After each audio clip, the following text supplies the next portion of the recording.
Right. So we'll open our meeting today, May 12th, 2015, and we're going to go into closed session. Any public comment? Do you have any comments, Susan? Yeah, Cedar Queen contest was amazing. It was a lot of fun on Saturday night. Great. That was fun, wasn't it? Yeah. All right, thank you. That was a good public comment. Okay, now we'll adjourn into closed session.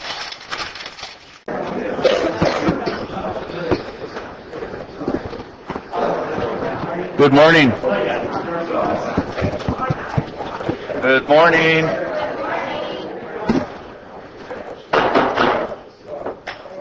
Thank you. Good morning. I'd like to welcome you to our Calaveras County Board of Supervisors meeting for May 12th, 2015. And please stand for the Pledge of Allegiance.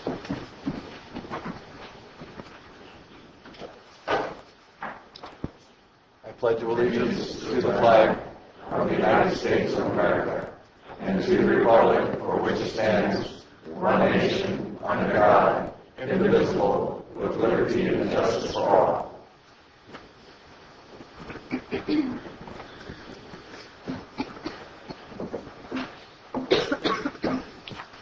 All right, I'd like to report that we had a closed session this morning, and there was no action taken, so nothing to be reported. So we'll go to recognition and acknowledgments. And Behavioral Health Services, Human Services brought forth a proclamation declaring May as National Foster Care Month. And I know that we have a few guests in the audience that would like to participate in that. Could you please come forward there?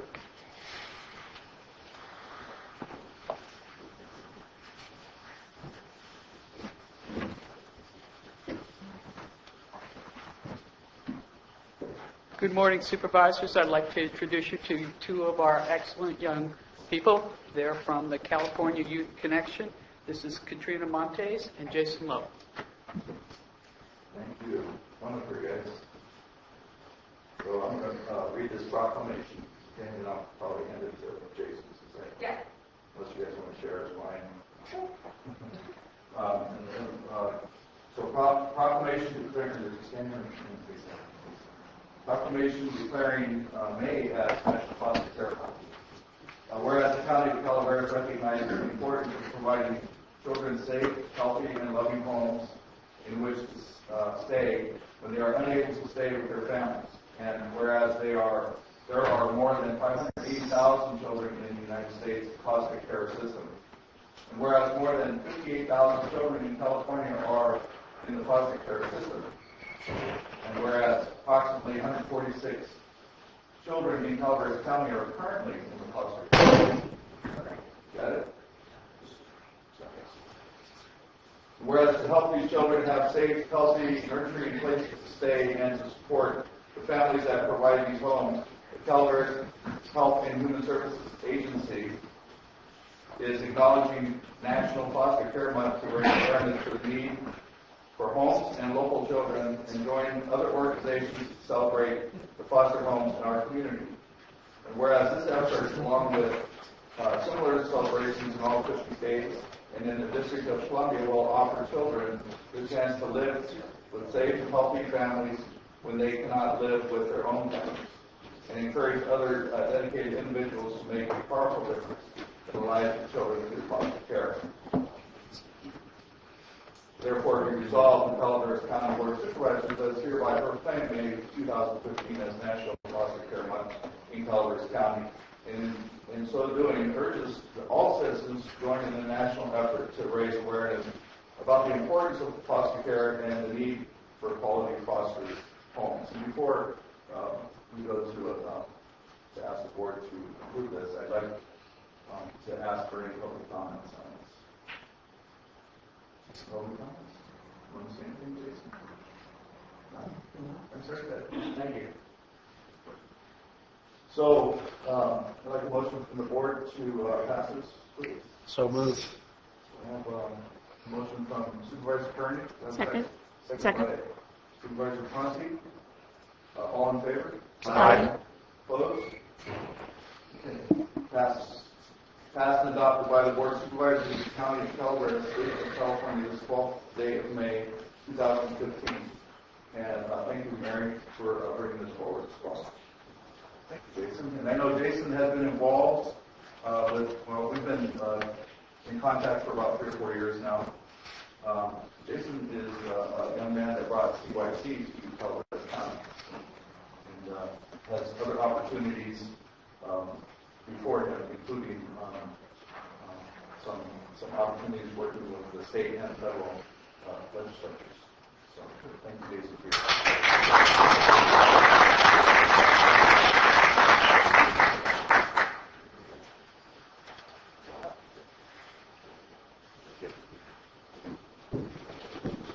Thank you. Thanks.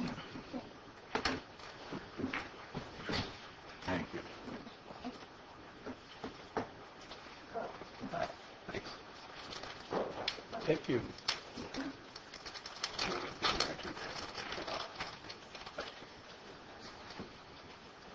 Hi. Thank you.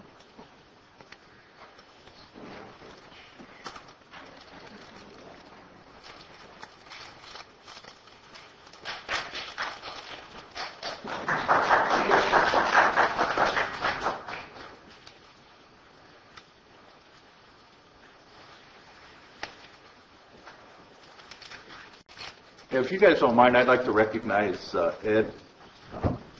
Ed is Jason's foster parents, right? And I met Ed probably about 4 years ago, and he's done a phenomenal job as a foster parent, and there's many more opportunities for many great parents out there to do the same thing. So. Thank you.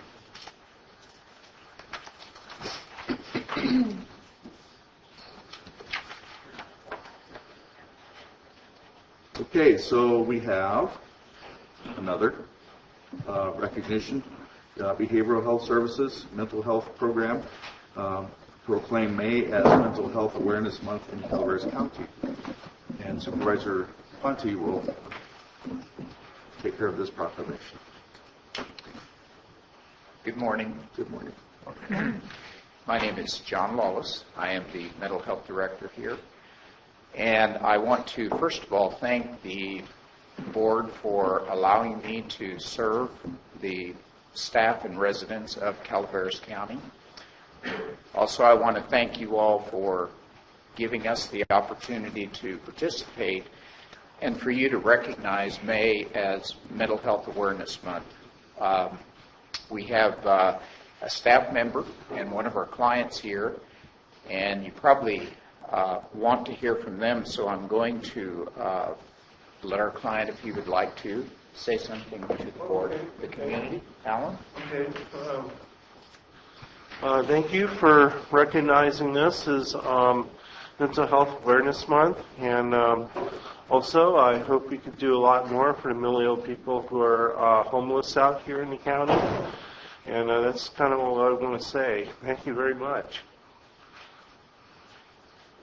Hi, I am Deidre Black. I'm the new Adult System of Care Supervisor for Behavioral Health Services. I just want to say I love the living room. It's grown so much. We've done so much to develop it. It's become a very safe, vibrant environment that allows our consumers to just grow and just be active participants in the community. Mental Health Awareness Month has become very important to us. As a matter of fact, it's one of our strategic plans to integrate the living room deeper into the community and do more events to bring awareness to mental health awareness. And that's basically all I have to say. Thank you. Thank you. Okay. Anything? Okay. Okay, I have the honor today to read the resolution we have before us, but before I'd like to do that, I'd like to also share a letter that we received from the Mental Health Coalition for Mental Health. It says, Dear Supervisors, in 2013, President Obama proclaimed May as National Mental Health Awareness Month and brought the issue of mental health to the forefront of our nation's thoughts. Each year, millions of Californians face the reality of living with a mental health condition. This May, the California Coalition for Mental Health joins the rest of the country in bringing awareness to mental health conditions and invites you and all fellow board members of the 58 counties to wear lime green, tie or scarf to raise awareness and reduce the stigma associated with mental health conditions. Lime green has emerged as an international color of mental health awareness, so the coalition is pleased to provide you with such a symbol. So I'm proudly wearing the scarf, and I know my counterparts receive lime green ties, so we'll see if they'll wear them soon. On behalf of the Board of Supervisors, we have a proclamation declaring May as Mental Health Awareness Month. Whereas Mental Health Awareness Month is an annual observance designed to increase awareness about mental health wellness, recovery, prevention, awareness, education, and stigma reduction. And whereas it is the goal of the Behavioral Health Services Mental Health Program to inform and educate people of the ways that the mind and body interact with each other and provide tips and tools for taking positive actions to protect mental health and promote whole health. Therefore, be it resolved, the Calaveras County Board of Supervisors proclaims May 2015 as Mental Health Awareness Month in Calaveras County, and be it further resolved that Calaveras County Board of Supervisors encourages all residents, businesses, public and private agencies, media, and educational institutions to recognize and be aware of the importance of our mind health and the need for appropriate and accessible services and resources for people with mental illness. Chair, ready for a motion? Yeah. I'll so move. Public comment. Public comment. We'll take public comment before.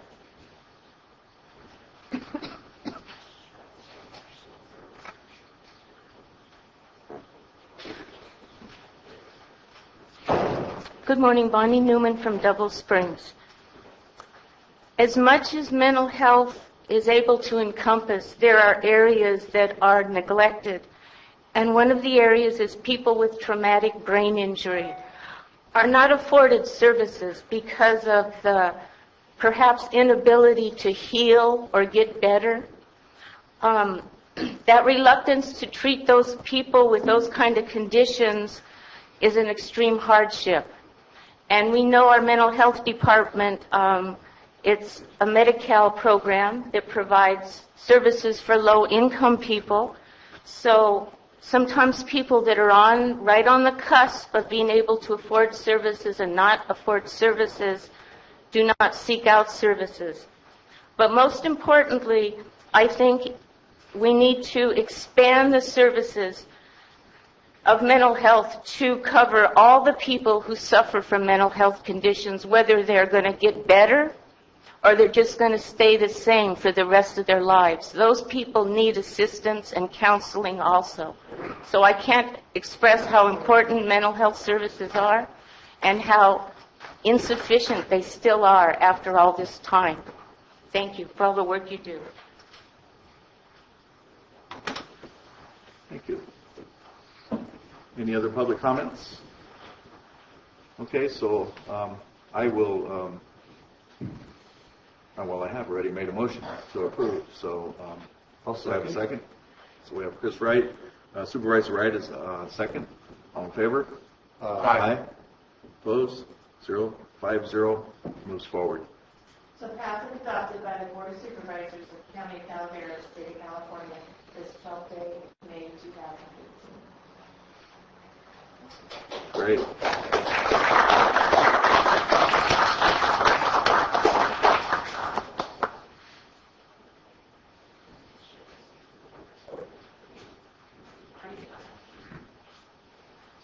Someone wants to take a picture. Take your picture. Look good this morning.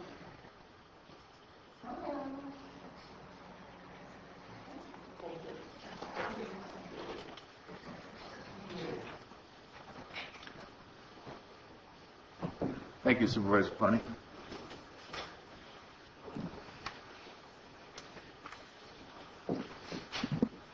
Okay, so we have one more proclamation, and the admin office brought it forward to approve a proclamation designating May as Poppy Month in Calaveras County, and Supervisor Oliveira will be handling the proclamation.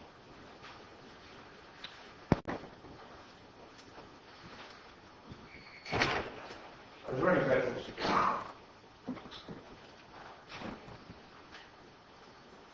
Ladies and gentlemen, I've been selected to present this proclamation, and it's to proclaim the month of May as Poppy Month. Whereas the Poppy story began during World War I, when a Canadian doctor, Lieutenant Colonel John McCrae, wrote a poem he named in Flanders Fields. He noticed that once it was a bloody battlefield, but now it was covered with red poppies. This poem was dedicated to the fallen soldiers and their sacrifices.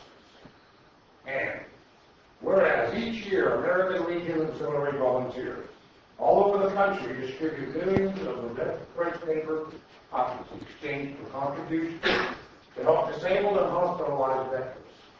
And whereas the American Legion Auxiliary in Valley Springs will be passing out poppy paper flowers in the community during May to commemorate the use of the poppy that became the official flower in 1923 as a symbol and memory of the soldiers who fought in the battlefields during World War I. And whereas the poppy made by disabled veterans for rehabilitation and a way to supplement their incomes and make themselves more self-sufficient. And whereas the American Legion Auxiliary mission is to provide support to veterans, all proceeds from donations are used exclusively to aid disabled veterans, their families, and their children. Now therefore be it proclaimed that the Board of Supervisors, Calaveras County, hereby declares May 2015 Poppy Month. Okay, so I'd like to ask Kisses up here for public comment. Good morning, honorable supervisors and staff. I'm Kiss Anderson. I'm the president of the American Legion Auxiliary in Valley Springs.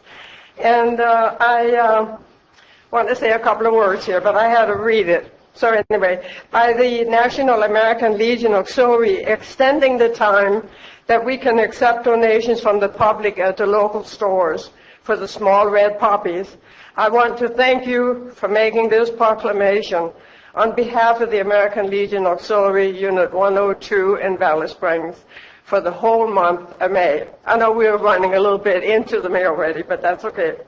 The poppies we will be handing out for donation are handmade by disabled and hospitalized veterans. Unlike many other organizations, the American Legion Auxiliary poppy donations are 100% for the veterans.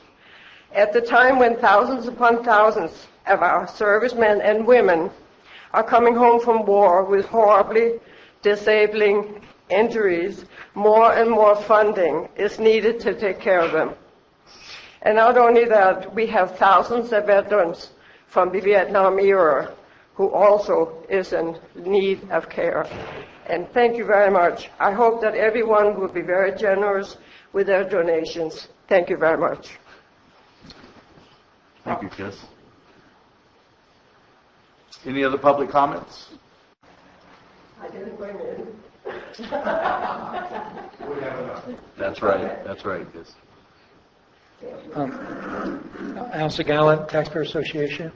We recommend that you pass this resolution. Also like to make a comment that the local group, the veterans, recently hosted awards for a composition contest for kids. Actually, an Angel Shooters Club, and at the time that they helped present the awards for the composition contest, they actually read the oath that every service person took when they first joined the service. And it was quite impressive. The people in the audience were calling out 1958, 1962, 1960, and all these different dates when they first went into the service. So our Taxpayer Association is not only thankful for the veterans group in supporting the veterans and in memory of those that have fallen, but also in their continued support of the U.S. Constitution. And we really agree with that. Thank you. Thank you, Al. Okay, any other public comments? Okay, can I have a motion? So moved. All right, motion by Supervisor Kearney. Do I have a second? Second. Second by Supervisor Conti. All in favor? Aye. Opposed? Okay, none noted, so it moves forward. Happy to support this proclamation. Go ahead. Ladies and gentlemen, passed and adopted by the Board of Supervisors, County of Calaveras, State of California, 12th day of May, 2015. And Mr. Chair, personal note, on June 30th this year, my son will become a veteran of the United States Army.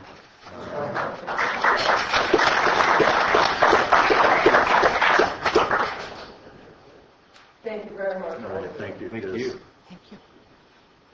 Thank you, Supervisor Oliveira, for doing that.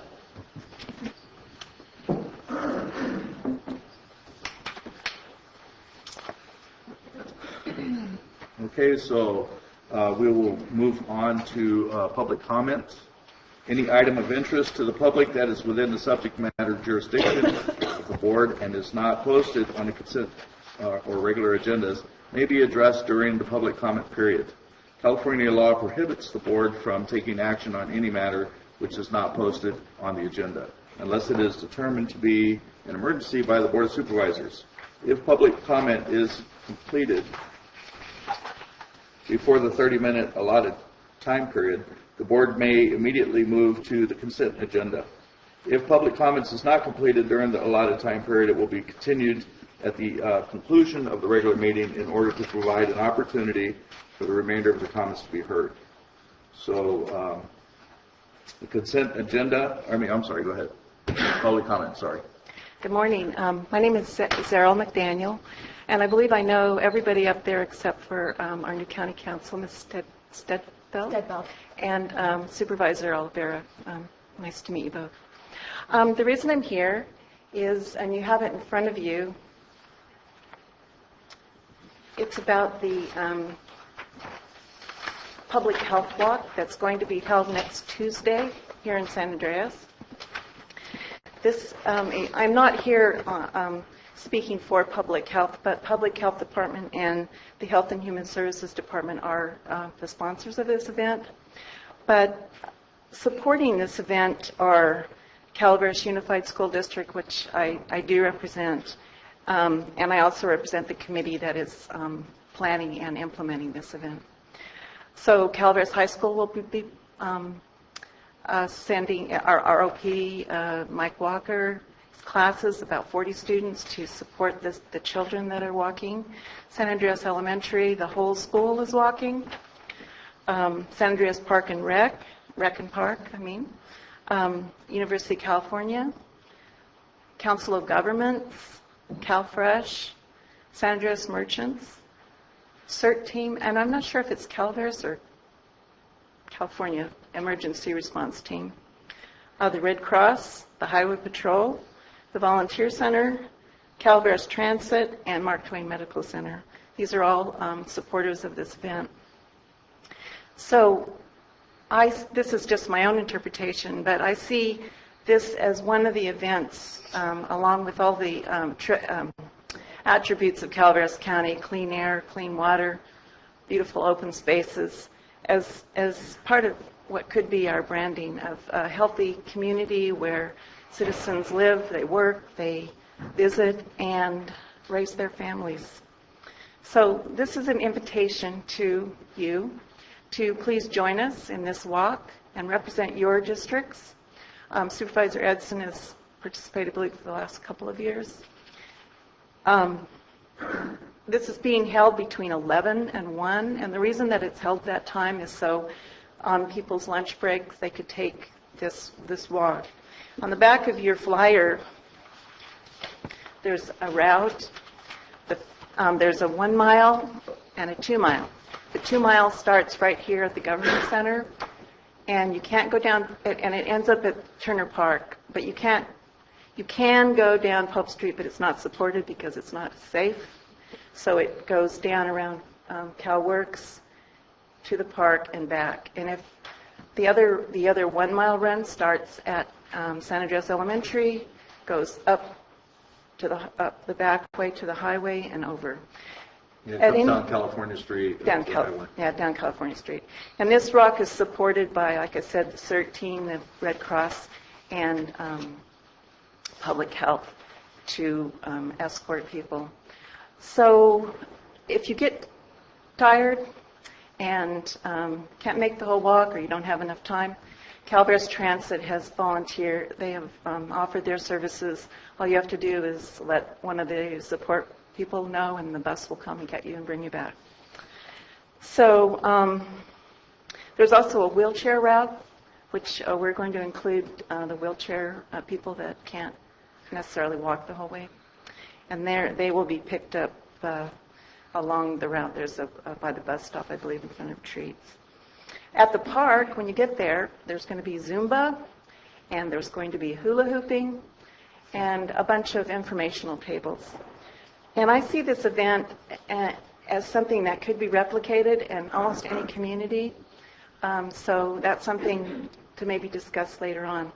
But I do wish that all of you would set the example for your districts, for the employees here at the county, and take that walk with us.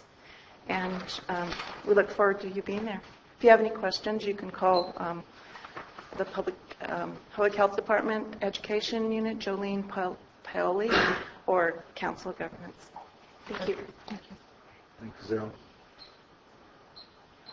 Thank you, Zero, for bringing all this information in. I'm Marty Crane from Rancho Calaveras. I just wanted to add one more thing. The wheelchair-assisted route, when you get to Treats, it's a little bit steep going down to the park, which is why the transit will be there to assist anyone to get to the park, because we want everybody to be able to participate in all the wonderful activities, which does include also, in addition to the hula hooping that some of us can do and some of us can't, chair exercises and other things, and we all want everyone to be involved. So, and it is Calaveras emergency response teams or community emergency response teams, whichever feels good. So thank you.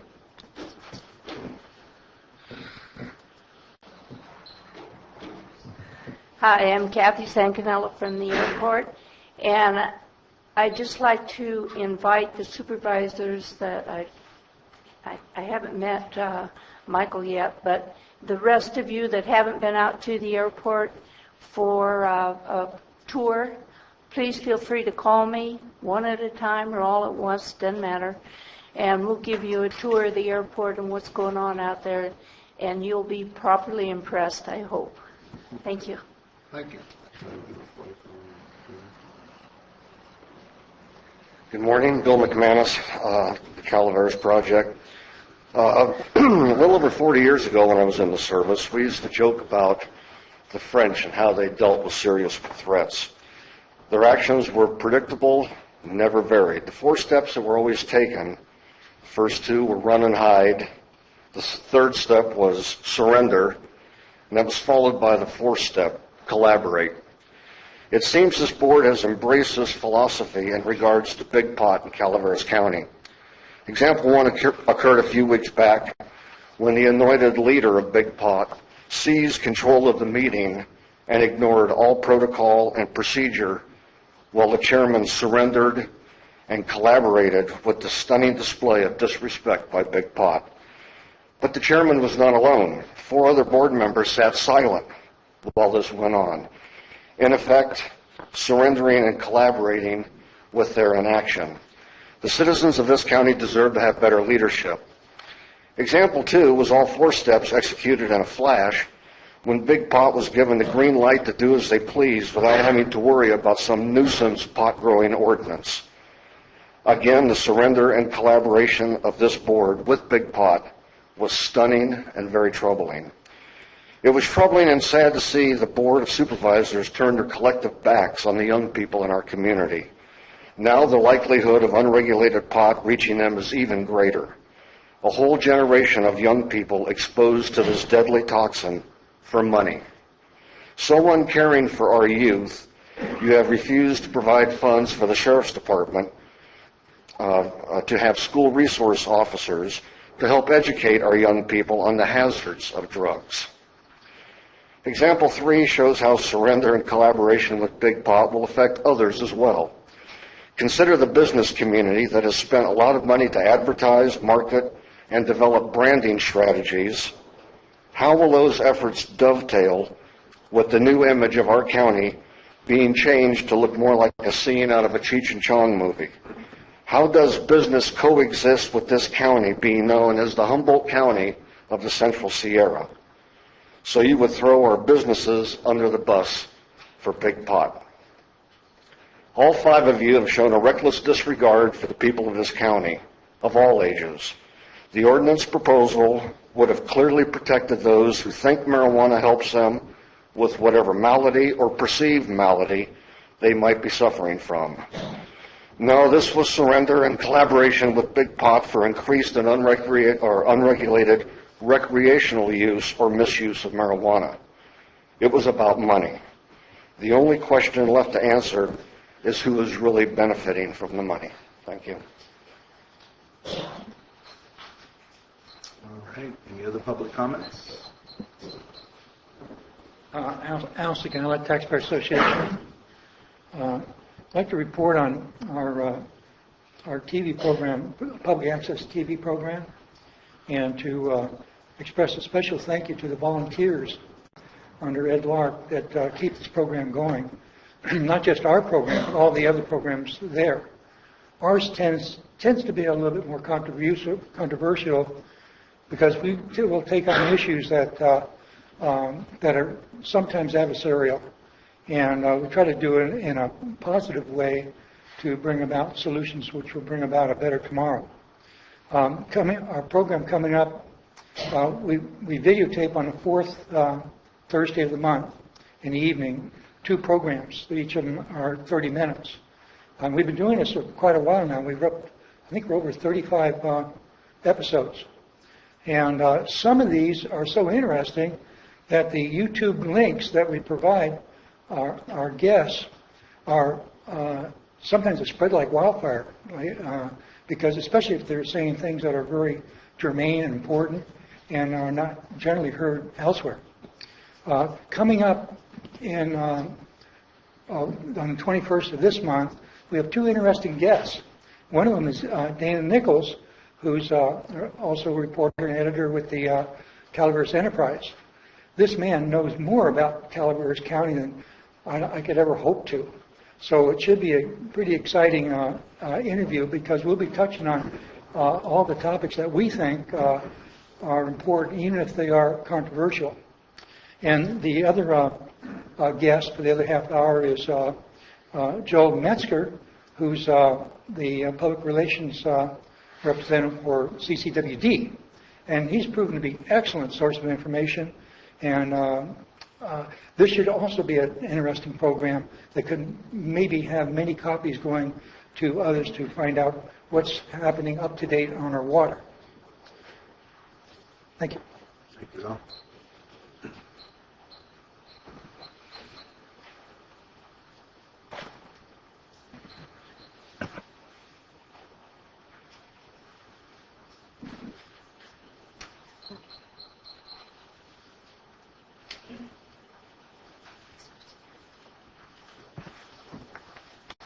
Good morning. My name is Bonnie Newman from Double Springs, and I've got some paperwork I would like you to spend a minute looking at.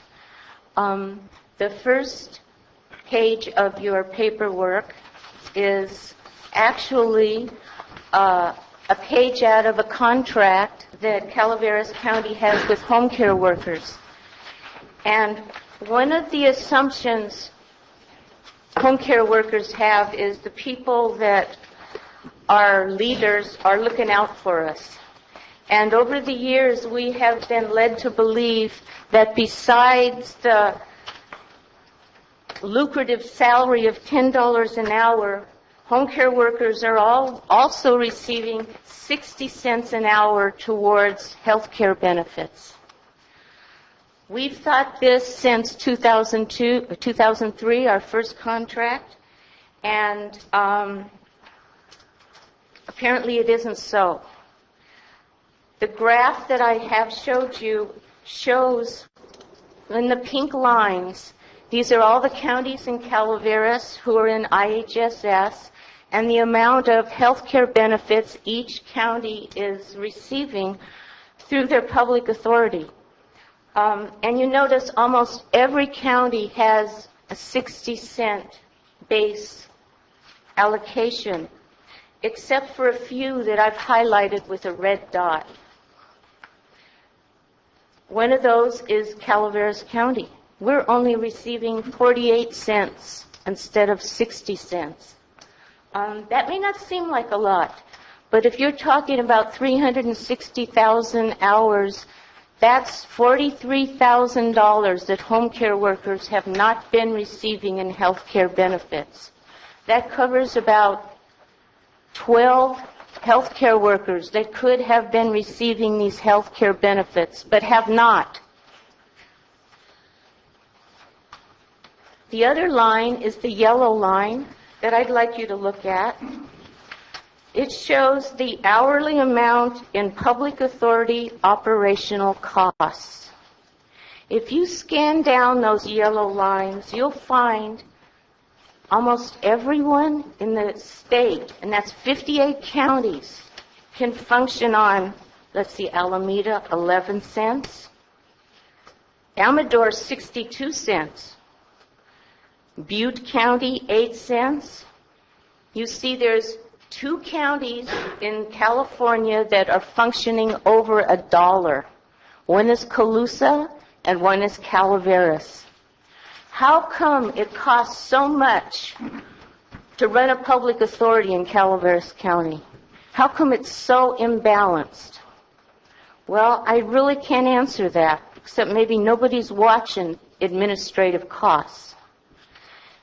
I'd like you to move over. Those little red dots also indicate the highest costs of public authorities contribute the least to the health benefits. It's an interesting correlation. Seems to me maybe these public authorities are looking out more for themselves and they're not looking out for the members, the workers. This information has been available for years. We just got a handle on it this year, and it's very interesting and it's very revealing, and I think it needs to be explained. You need to find out who's responsible for this. I mean, there must be somebody responsible for this. They've made a mistake. Maybe that $43,000 that the home care workers have been cheated out of should be taken out of somebody's salary. Maybe somebody needs to be looked at. Are they doing the best job for Calaveras County? Are the taxpayers getting the most they can get when home care workers, 6 years with no pay raise, can't even get the health care benefits that are due them? Thank you. Thanks, Bonnie.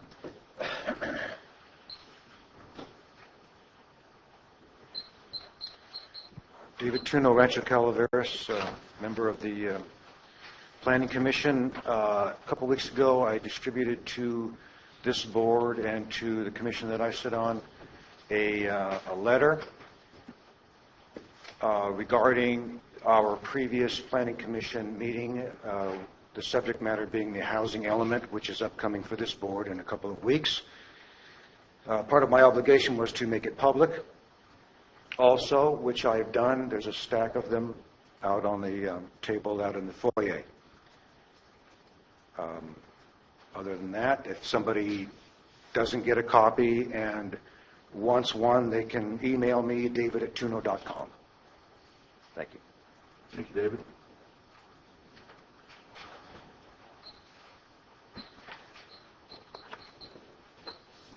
Good morning. My name is Peter Race. I'm from General. No bitch, no moan, but I'd like to have for you folks to consider something. We've been honoring a whole bunch of well-deserving folks, but there's one segment in our life I feel that's kind of overlooked or underappreciated. They're affecting our everyday life, and that's basically law enforcement, emergency responders. We're taking it for granted. We ignore them until we need them.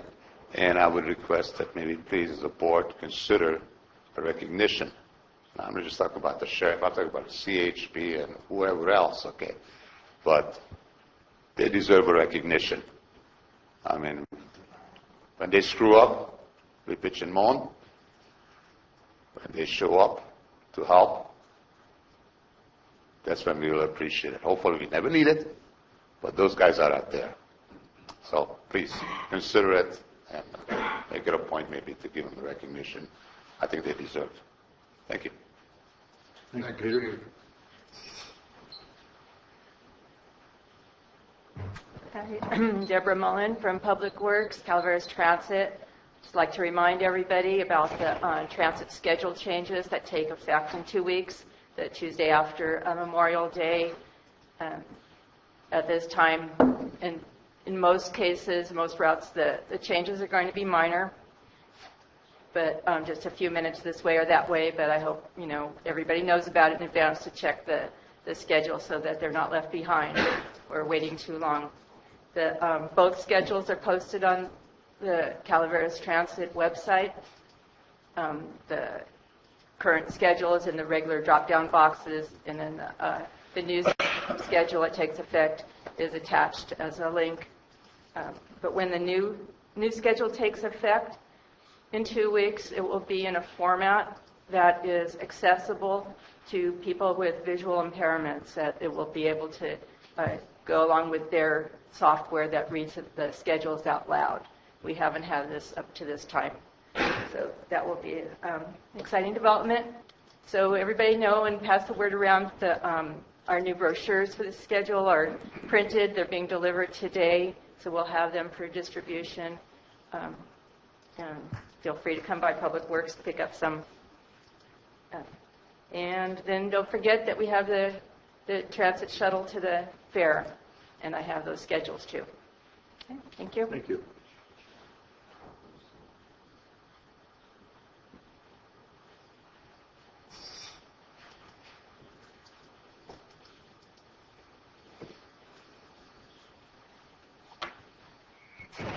Good morning, members of the board and staff.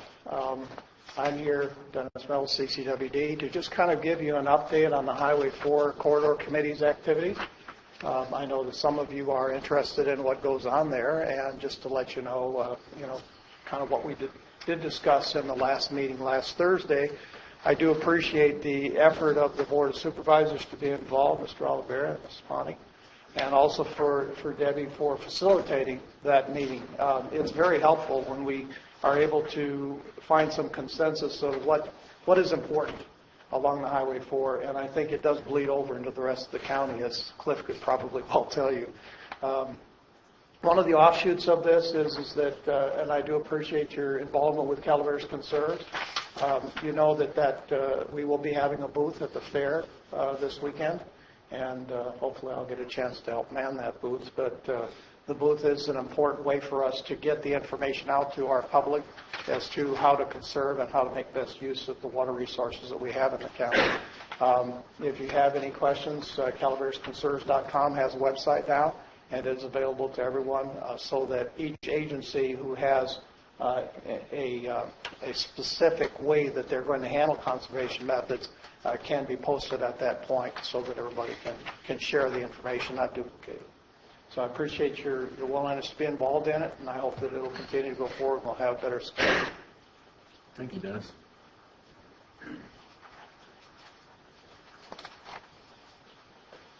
Morning, members of the board, staff. My name is Terry Strange, also Director of CCWD. I want to segue on some of the comments of Director Mills as well as some of my observations of the state meeting I was at last week, the ACWA, the Association of California Water Agencies in Sacramento. Governor Brown addressed us during a luncheon regarding the state of the state or state of the emergency with water.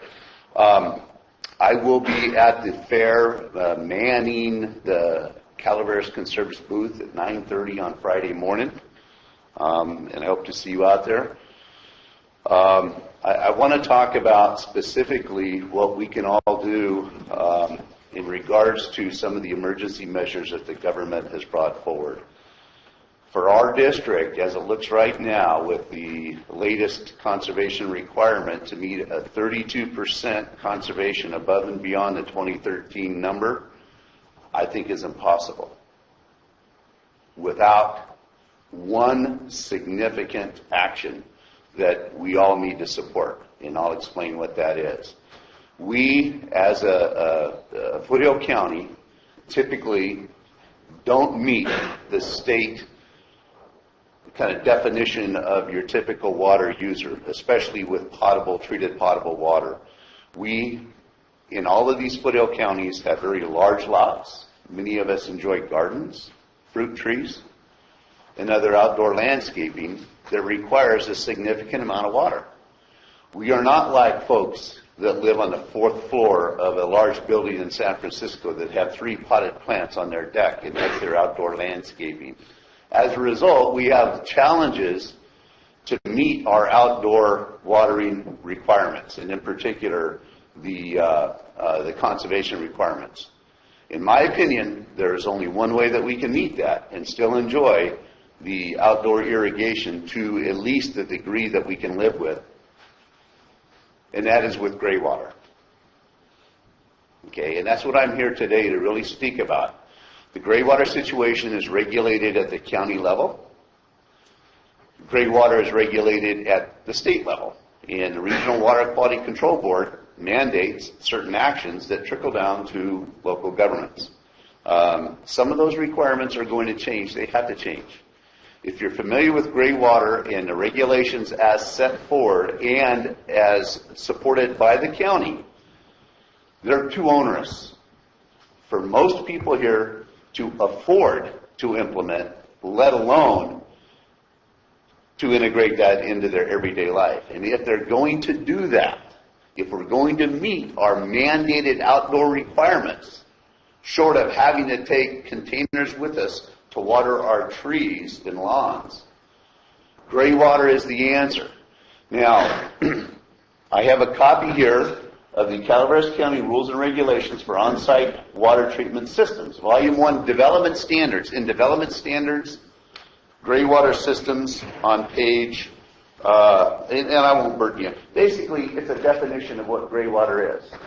That, to me, is not much of a development standard. However, in Chapter 5, areas of special consideration, when you go into Segment E, gray water, it's the exact same definition of gray water that is in Volume 1.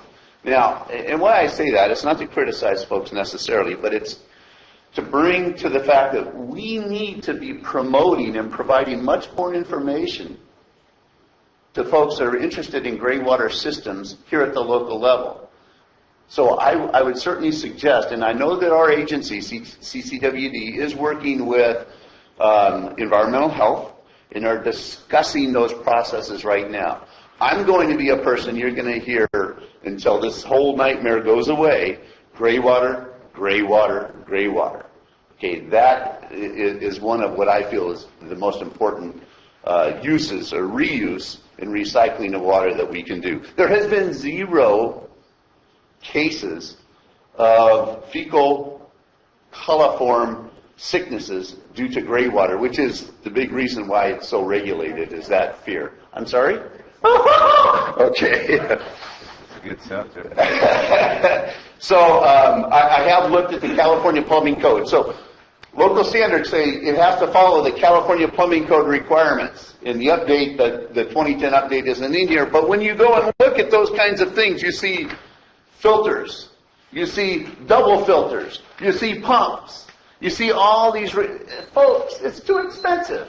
We're not going to be able to do that. Can I have just a little bit more time? Hey, Terry. And I'll give you, thank you. Yeah, just, really, hopefully you've met with Brian already.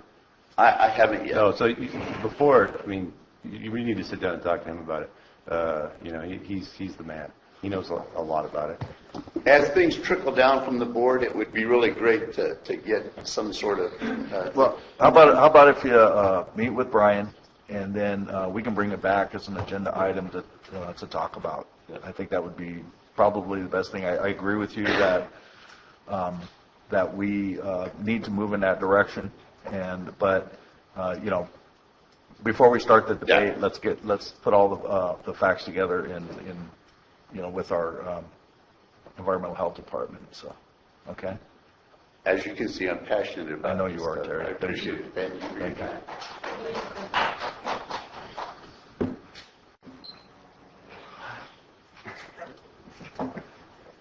Hey, Terry, Calaveras has talent. I think you ought to go there. That was a pretty good note. That was C-sharp. All right. Any other public comments?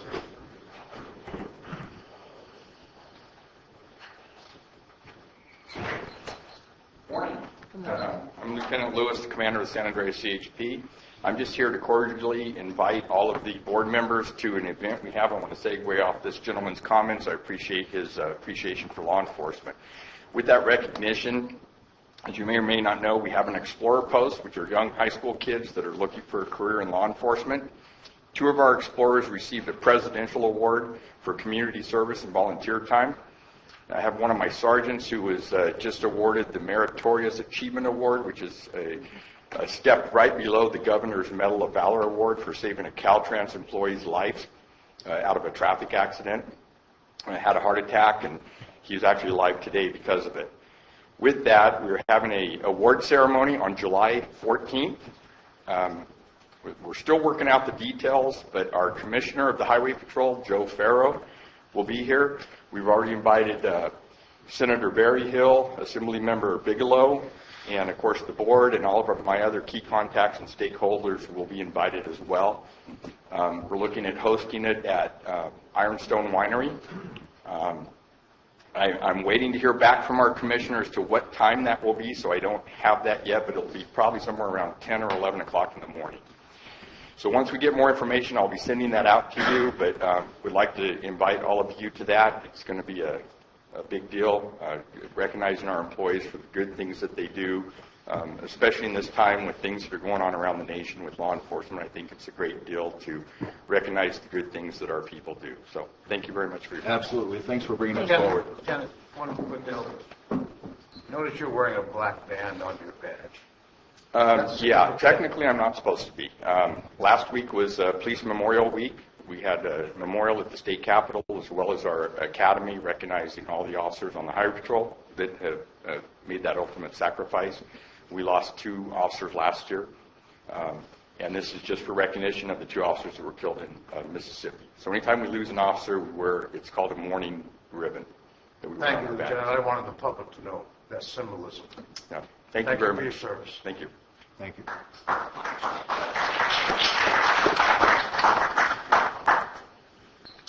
Okay, any other public comments? All right. I'd like to move on then to our consent agenda. Consent agenda items are expected to be routine and non-controversial. It will be acted upon by the board at one time without discussion. Any board member, staff member, or interested party may request removal of an item from the consent agenda for later discussion. So I'll ask the members of the public if they wish to remove any of the consent agenda items. Number 17.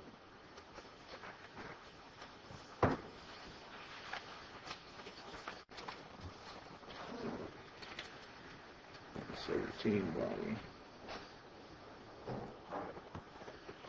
Any other items?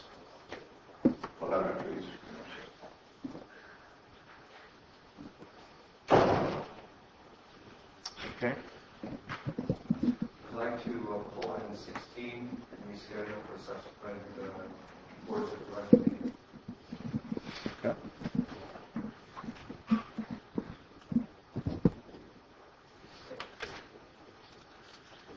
Any other items to be pulled from the public? Any board members wish to remove any items from the consent agenda? Okay, hearing that, can I have a motion, please, to approve the remainder of the consent agenda items? So moved. Okay, I have a motion by Supervisor Kearney. Do I have a second? Second. Second by Supervisor Oliveira. All in favor? Aye. Aye. Opposed? Okay, so we have approved all but 11, 16, and 17. 16 has been pulled by Public Works. So number 11, Peter.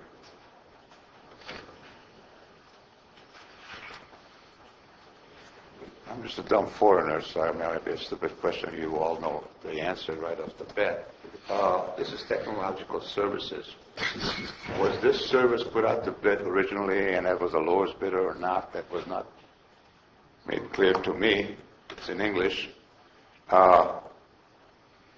There's a substantial increase of $30,000 over the original cost.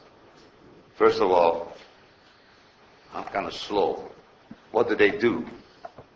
Second is, you're doing almost over 30% increase. Was this contract originally bid out and they were the lowest bidders? Now they want a nice big hunk of improvement? I mean, maybe it's all clear to you folks, you know more, a lot more than I do. But this is an awful shadowy amount of money going up and down over here. So I would like to have an explanation if it's possible, please. Okay. Patriot Consulting, the original contract was not put out to bid. They have been assisting. They assisted with some of the network services and technology services we needed when we were constructing the jail and sheriff's office. Additionally, they have helped assist with the microwave project connecting the CalWorks and Human Services building with the sheriff's office. That was a separate project. Currently, technology services is down and has been down 2 positions, so they have been assisting until those positions can be filled. The reason for the increase was for the connectivity from CalWorks building to the Sheriff's Department and to help us. We had a recent, as the board is aware and most of the staff, somewhat catastrophic failure of some of our IT equipment, and they're assisting and looking at what we can do and how we can improve that as we go forward in the future. So that is the reason for the increase. No warranty in the original contract. It's a service contract, and it's been many projects within that contract. It's not just doing one thing. It's not building something, and then they come back and they're refixing it because it was reconfigured. It's been a number of ongoing projects and systems that they have assisted with. They have price there. They all live from New Jersey, New York, New Jersey. They what? They're from New York, New Jersey. This contractor.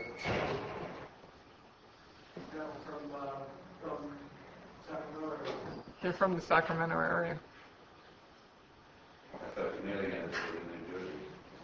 Was the original quote of that for it? You guys, could you please come up to the podium, because this is something that's being recorded so that all the public can hear it as well. The corporate headquarters is outside of the state. The contractor who works with that company, Patriot, lives in the Sacramento area. Okay, but the corporate headquarters in New Jersey. Yes. Thank you. That's what I want. Yeah. Thank you. Okay. Any public comments on this? Any board comments? I have a comment. CEO O'Brien, you mentioned that we're 2 positions down in IT. Is that through attrition or through budget cuts or? One position was we had an unsuccessful recruitment for, and we're looking at those job descriptions and minimum qualifications, and they will be coming to the board because with that level of IT skills, we're competing with the Bay Area and some of those companies. So we're looking to try and make those job descriptions. The other vacancy is due to a retirement. And I understand that the extension of this contract is to fill the needs we have with our failing hardware systems. It is. It's to handle a multitude because we are short-staffed in IT, and we have a number of ongoing projects and system issues that they are assisting with. Here's a golden question. How important is IT to this county? Well, unless you want to go back to adding things by hand or with a 10 key and doing 13-column spreadsheets, it's extremely critical to everything we do. Our county financial system, our ways of communicating, our phone systems, email, you name it. If IT is involved, every department would be going back to probably the 1970s if we didn't have that structure in place. Thank you very much for that information. You're welcome.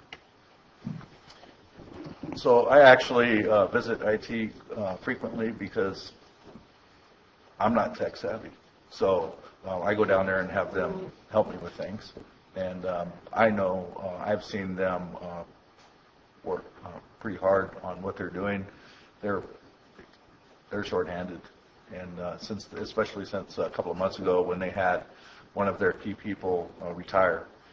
So they're all working as hard as they can to run around and try to keep up with what's going on. So I'm imagining here that with a little outside help here and labor to support these folks, it's a small price to pay considering what happens when they don't do it or they can't get to it. So I agree. Thank you. All right. So can I have a motion, please? So move. I have Supervisor Oliveira making the motion to approve. Second. Who? Second for Supervisor Wright to approve the attached amendment to the contract of Patriot Consulting in the amount of $30,000 for additional technical support and authorize the board chair to sign the amendment. All in favor? Aye. Opposed? Seeing none, so it passes. And number 17, Public Works, and Bonnie brought this up. Adopt a resolution to exempt Calaveras County from the requirements of the state's mandatory commercial organics recycling, AB 1826. I looked this up because it kind of upset me that we would want to be exempt from any recycling process. But apparently the cost of producing a facility would outweigh the benefits of recycling organic matter. But then I'm thinking also the possibility of the biohazard facility, the poop factory that possibly could be created to maybe incorporate this kind of green waste. Pardon? The organic waste, and as well as that. And to think if we were able to recycle all of that and make a business out of that, that would be a revenue generating entity. And maybe it is quite expensive to build a plant or a facility or whatever it is. But if we're going to be looking at how we need to maintain ourselves in the future, that might be something this community would want to invest in, a way to recycle all of our waste, welcome other counties to bring their waste. We have a byproduct which could be compost or ground fill or something for people's gardens, and it might benefit everyone, including the organic waste recycling people also. So that's just a thought I have, that maybe we need to look a little further ahead, maybe put a little investment, more taxes. Hey, if it ends up we all get a benefit, everybody gets a free bag of it. Each year, each taxpayer gets a free bag of the compost. Then you get you pay back, that's your taxes, and we have a revenue generating resource in Calaveras County that ain't ever going to go away because we're always going to have plenty of that stuff. Thank you. Thank you.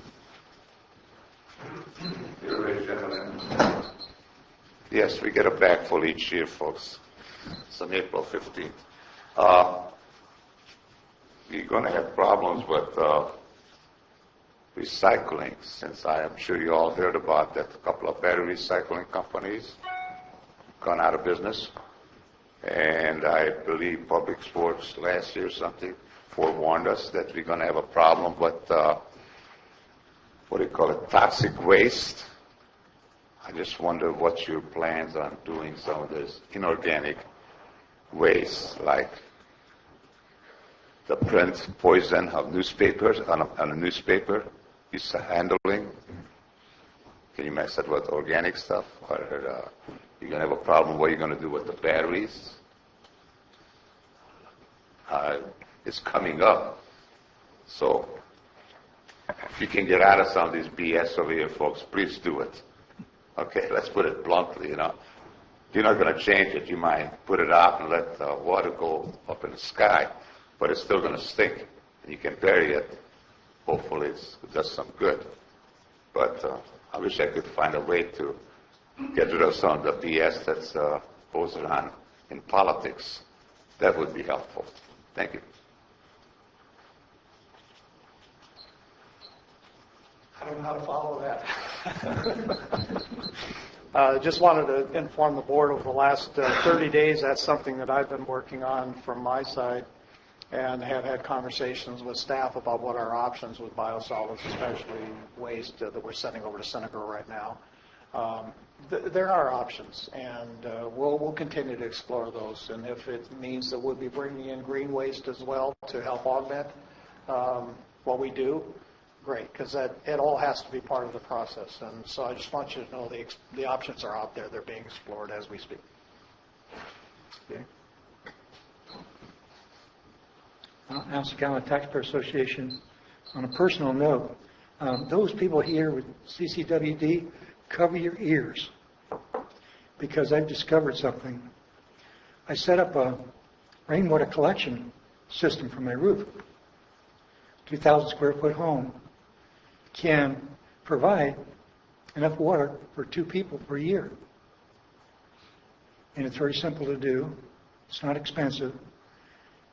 If your property is such where you would store the waters above where your home is, then you do need to have a pump, which can be put in a rain barrel, and the rain barrel can collect from each of your downspouts gravity, and then your pump would be triggered as the water rises in the barrel and pumps to wherever you're taking it to. In my case, it's a large tank, but it could be a swimming pool, pond, whatever. So there are possibilities, even beyond gray water, that individuals can find solutions. Thank you, Al. Any other comments on? Yes, on this item on consent calendar, Jeff Kravitz, Director of Public Works.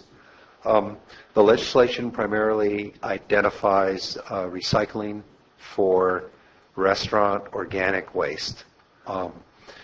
And together with staff at IWM and the Solid Waste Task Force that met last week, we concurred that as the legislation provides for an exemption for small counties, and the cost of execution is greater than the benefit that we're going to get, and that taking advantage of the legislative exemption does not preclude us from continuing to recycle organics and process organics to the benefit of the public, that the exemption was in the best interest of the county.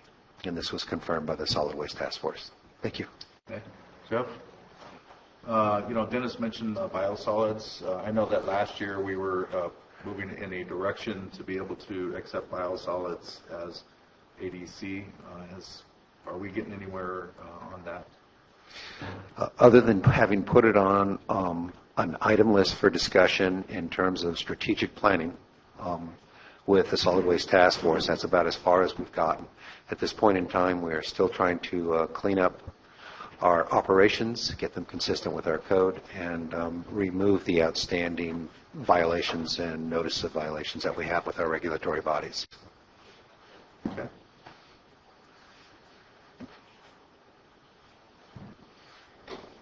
Any other public comments on this? Chair, I make a motion to approve. Okay, we have a motion by Supervisor Carney to approve item 17. Do I have a second? I'll second. Second by Supervisor Kearney. All in favor? Aye. Aye. Opposed? None. So it moves on. Okay. All right. We'll move on to our regular agenda. Number 19, Health and Human Services Agency authorized the conversion of 10 community development block grants, loans to grants in an aggregate amount of $237,640.81. Mary. Yes, good morning, Supervisors. Mary Sawicki, Director of Health and Human Services. Today we have hopefully a short list of CDBG loans that we would like that you go ahead and give us permission to have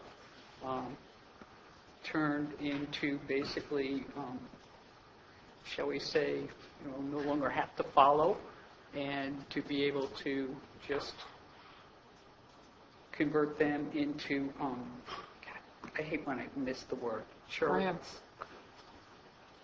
Turn them into grants? Yes. And the reason is, quite simply, if you remember about a little over a year ago, the state allowed us permission to no longer have to look at the issue of mobile homes, that we would be able to switch those and just, go from having them being loans into grants.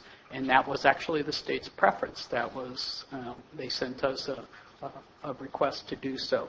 That would also reduce down the inventory that we have to review every year, and that labor is very costly in looking at having the homes reviewed.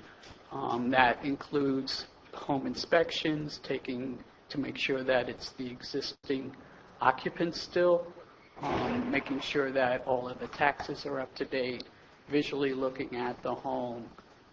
There's a whole set of requirements, and we have still about, even with this set being converted, about a little under $3 million worth of property that we would still have to monitor. So it is still a fair amount of work to do that we have. So we're asking permission. These are strictly mobile homes, or mobile homes that were under the original home or CDGB program. Many of these were also rehab loans, which means that the money that was originally given was for, renovations, and the occupants, some of those have moved due to bankruptcy. I know that one person in particular I spoke to, he was quite elderly and was just leaving just because he needed to for his health, and he just left the home, and it went bankrupt. So that's what we're asking you to do at this point. Okay. Okay? Any questions? Yes. So as I understand it, these were loans made by the county or by the state? The Community Development Block Grant is actually federal funds that comes to the state, that comes to the county. They funded all the loans? Yes. And we're in a position now that due to them maintaining these loans, actually, we want to turn this into a grant situation. Yes, the state actually recommended a long time ago that these not actually be loans, that they be grants, but the county chose to make them loans. And now they're recommending again that these truly be grants. Because these are low-income people, many of them elderly, in particular the mobile homes. And this is not real property, these are mobile homes. They're mobile homes. No real properties involved in it. I don't think so, not on this list, no. So we're just going to convert those loans to grants. And then they come off the inventory. Yes. And then we no longer have to follow these. And there's no for monetary example, loss to the county, it's just federal funding. Federal funding, yes. Okay, thank you. Would these, Mary, a quick question, had these not been converted to grants, would they put a lien on the homes to recover the money into this program? Because the largest two on the list are bankruptcies. Actually, we had 3 bankruptcies here, and if on many of these, the bankruptcies occurred after we got notified of them after the fact. And on some, as Shirley can tell you, some were spending an enormous amount of time just on some of the actual homes when we get notified after the fact, trying to recover those funds. Some of them, and the amount of legal time seems to be in excess of the amount of that's left on the loan. I suspect it. Yeah. And these are mobile homes, and most of those mobile homes aren't even in good shape. Yeah. I mean, think about it. They spent money on rehabbing, and most of those rehabs were like windows and for the roofs, doors. You know, a lot of them were weatherization issues. Thank you. I suspected as well. Yeah. How many units are we talking about, roughly? Here we're talking about 10. 10 units? 10 on this list. Okay. Yes. And this hopefully will be the end. This is the residual of that transfer from Sierra Planning Council. This is the last of them. It's taken us a very long time to clean this up. Hopefully this is the last. So we've inherited this. Oh yeah, yeah. Central This has been a very long process. There were quite a bit of the properties, and to try and get caught up on all of the legal, because there were some of the paperwork we weren't even aware of, and so then trying to go back. Some of the transfers happened between owners, or people gave it to their children, and just going back through trying to find all the documents and everything. Mm-hmm. One of these, somebody left to, they had like friends come live with them, and the friends took over, and yet the whole thing went bankrupt, and everybody left, and yeah, just there's a whole lot of, like we said, this in the document. It took us a long time with the study to find out really what happened. Mm-hmm. So, you know, you have to be very careful. But these we know for sure we can, at this point, convert to grants and write off.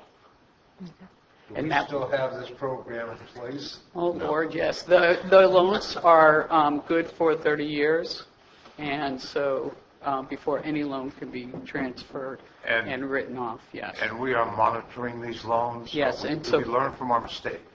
These loans are good for 30 years. That's why the inventory, bringing it down, has been necessary, because it means less work that you have to monitor. But Mary, if I remember correctly, we are no longer doing rehab loans or first-time home buyer loans. No. Which is where we got into issue with this. So I remember this coming up almost 2 years ago. And we decided that this was not a good program to continue. Right.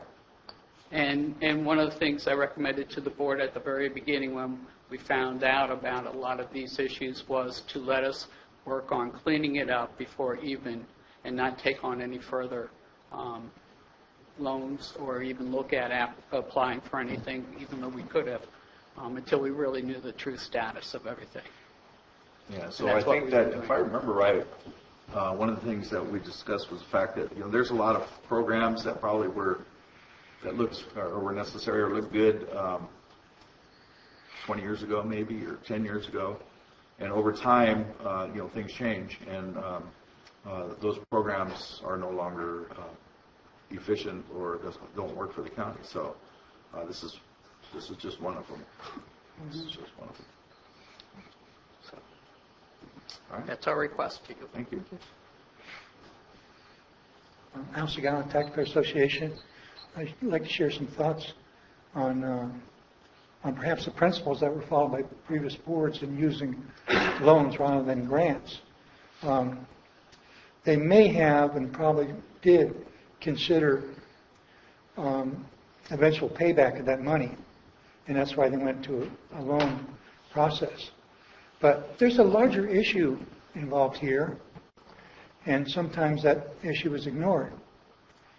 Why would a Board of Supervisors approve expenditure of state money or federal money on projects that they would never approve if the local taxpayers were to pay for it directly, like from the general fund? Why would that? How does that happen? And it seems that there is a tendency towards a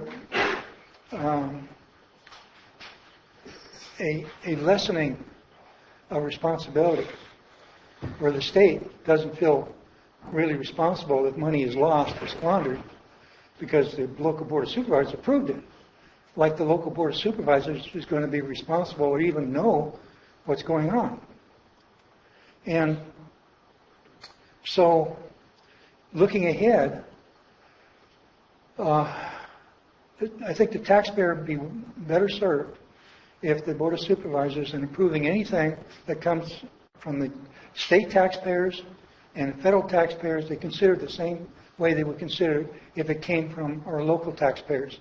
Because in effect it does. This is not free money. This is money that's taken from the people with not the direct accountability that you have when you're taking money from the general fund. So I know it's an awful hard thing because the money's so easy and it's free. In the case of Central Sierra Planning Council, that's a joint powers agreement. That's an agreement between various counties. They got together and they formed another entity that's removed from the taxpayer, removed from the voter, and with that removal comes a diminishment of a level of responsibility. And it turned out to be unfunded liabilities, I think, of $1.5 million,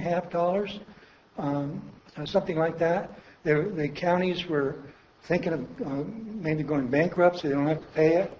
The unfunded liabilities related to retirement benefits for employees of the Central Sierra Planning Council. One question that could be asked, what's happening with that money? But even more important than what's happening with that money is the lesson that we learned with the funding the joint powers agreements and the diminishment of your own control of what happens in the county when you revert to that process. That's not saying that there shouldn't be any joint powers agreements. There's some things that are really clear and really properly done and have a specific intent, specific goal, and they involve more than one county. There's no problem with that. But we're talking about another level of government that almost has an open checkbook. Thank you. Thank you, Al. I'm not going to ignore this. Last year, the same thing happened. And at that time I asked, if you have a business, you file your taxes. Hey, listen, you give me a loan, but I prefer this to be just a gift. Okay? I don't question the sincerity and the good intention of all the folks involved in it. And I don't blame you folks. Hey, it's a grant. Who gives a crap? Okay? It's free money. It is not free money. Somebody's going to have to bear and responsibility for it. And front pocket, back pocket, or your side pocket. It's your constituents. I mean, it's great to look great and compassionate and charitable, but other people's money. The only ones, and I know some people are going to hate my guts for it, the only ones that are making out on this is all the administrators, the ones who are handling the paperwork from Washington, D.C. to Sacramento, down to the boards over here, folks. They're not going to lose anything. They're going to have a full dinner on this. If you want to have the authority and power to distribute public funds, My God, you have enough guts to take responsibility for it. And I got nothing personal for all the nice little people who are pushing the pencils and papers to make sure it's done right. But this is the whole thing is a cluster or something, you know? This is not right, and I'm talking from a taxpayer's point of view, and most of you are still pretty recent politicians. You know it's not right. You might think you look generous and caring. Oh, let's give this money away. If you want to improve, impress. Probably don't give a crap if you impress me or not. You care about something, pass around a plate. Reach in your pocket, put in that plate, see how much you want to support it. Because your constituents get stuck with bad administration. It's not corruption, bad administration. Thank you.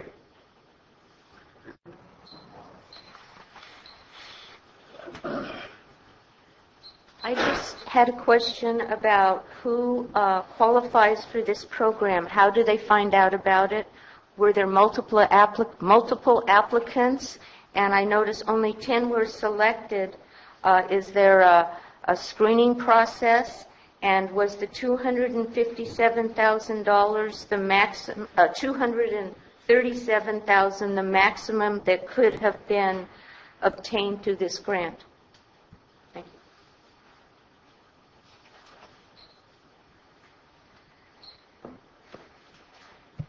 you. When the program was in place, when the grants first came to the board for rehabilitation and for first-time home buyers, there was advertising. Anybody within that met the eligibility requirements could apply. There was an eligibility committee that reviewed the applications with Central Sierra Planning, and they voted on whether or not, based on the information and the application, to approve. The $237,000 is, as Mary said, is 10 different loans that were made. But there were numerous more than that was made and that are being collected on.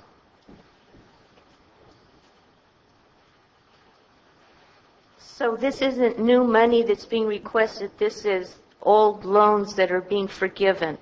Correct. Okay. Basically. Okay. I didn't even understand that. Thank you. Okay, any other comments from the public on this issue? Comments from our board? I have a motion, please. I'll make a motion to approve. Okay, I have a motion by Supervisor Wright to approve. Do I have a second? Okay. You guys don't want to do it? We're just clearing up for saving staff time here. It's not something we like. It's just something we got to do. Nobody can make you vote one way or another. Yeah, I realize that, but I mean, it's not like I mean, we're just going to leave it as a loan, so it's hanging out there. I mean, this is just something. It's unfortunate, but we just have to fight the bullet again and do it. You can make a promise you never do it again.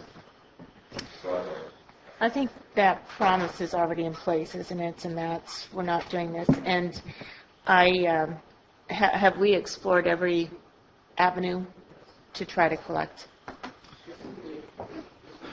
That's why these were not part of the original group. That we saw a while ago. Because we wanted to check every possibility that there is. How many more of these can we expect to see? My hope is that this is the last of the group from the original set. That in looking at that we're aware from the whole inventory for Calaveras that we're aware. I really appreciate what you've done. I know your plate's very full. I guess I kind of share, I mean, I see 3 bankruptcies on here. Right, I didn't count all 3 of them initially, but like some of the people just owe a pittance and they're never going to have to pay that. Maybe that's my frustration. Yes. Yes, and they're mobile homes. And the majority of these are senior citizens, just to let you know, and they were for rehab, windows, doors, etc. And the problem is that many of the mobile homes are not even worth the value of the loan that was now is against the property. Right. And the state is recommending that we convert them to grants and to get them off of the inventory. And you need to know that the state also, if not, we have to report to them extensively every year a fair amount. The other thing I need to say, truthfully, in response to some of the comments, we receive no administrative dollars for this. So our time at the county level is not paid for, but we have to do a heck of a lot of work. So please accept my personal plea to help us reduce down the work that we're not getting paid for. That's one of the things that concerned me is the cost of maintenance. Yes, it is. From this time forward, it's a lose for the county. Has anybody ever paid back any money on these loans? Yes, we do have people who have paid back money on the loans. Yes. And that money came to us or to the feds? It comes back to the county and it goes into the program income fund, and some of it, like under the community development block grant side, is the money that you awarded for the buses. Okay. Yes. So the ones we've been able to collect successfully, yes. The home, you're not going to be able to convert. That money We are goes not back. doing this for any mobile homes now, right? No. And realize that many of these people, you're not going to be able to collect from senior citizens, for their windows or their doors. I mean, really? No. I have to be realistic. Going further? Huh? There's no more programs doing this going from this. No, that's what I said. As long as I'm sitting in the chair, and you all can change that. Okay? We changed that a couple of years ago. I'm not applying for any of these loans. I'm not asking any of you coming forward on these particular kinds of. I don't really feel like you're asking anything. I think you're cleaning up a mess. Yes, and I'm just asking to reduce down the amount of work that we're doing. Chair, I believe we have a second. I do not believe we have the ability to collect. Okay. There's a second, but I just want to say one more thing. It's okay? All right. Yeah, I mean, it does, it's part of a larger problem, and that is housing affordability and our economy. That's why these programs exist in the first place, because there's an actual need out there for them. The problem is how we're dealing with solving those problems. And that's where we're at now. But it doesn't take away the underlying need for housing affordability out there for our seniors, for our veterans, just for working families in Calaveras County that make that work all day long, over 40 hours a week and can't afford housing, can't afford to fix the housing that they're living in. So there's an underlying problem that we're going to have to address as a county. And so I know this is just a cleanup, but that is why the program was in place in the first place. And even if we don't do anything as a board, it doesn't mean the problem goes away. And I guess, Mary, I just need the balance of the good of the program. So I just, because I've seen the program work for other kinds of things, whether it's economic development and, the money comes back and we're able to use it for other things within the county. And, when you see this and, I look at it and you just really don't know, like, when this was done and what it was for. And, and I really don't want to get down into the details. But, when you look at that kind of money, it's a lot. And in the bigger picture, there's been millions of loans, and people are paying back, and people are making good of this program. It's just when you see this, my mind is in that negative mode, and it's just hard to say, just convert it to a grant, call it good. But I can understand where you're coming from, the cleanup afterwards, and what you've had to go through. So, I just, once in a while to hear the good of a program would be a wonderful thing, too. Yeah. The other thing, though, too, I have to say, some of the loans were like 20 or 30-year deferred. So, so just realize that. And as for a senior citizen, when you start at 82, the likelihood is that you're not going to collect. Some of the loans that people were paying back little at a time. And so it depended upon each individual loan. Like I said, we have under $3 million now left on the books that the county is responsible for. But the senior citizen loans, which are the ones that are mostly the rehab loans, to be honest with you, and the mobile home loans, almost all of those are senior citizen loans. And those are loans that were pretty much deferred. Thank you. Okay, so do I have a second? I second it. Okay, so I was first by Supervisor Wright, second by Supervisor Conti. All in favor?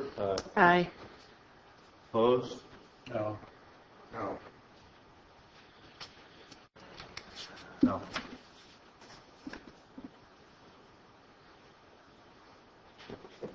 Should have stopped while I was ahead.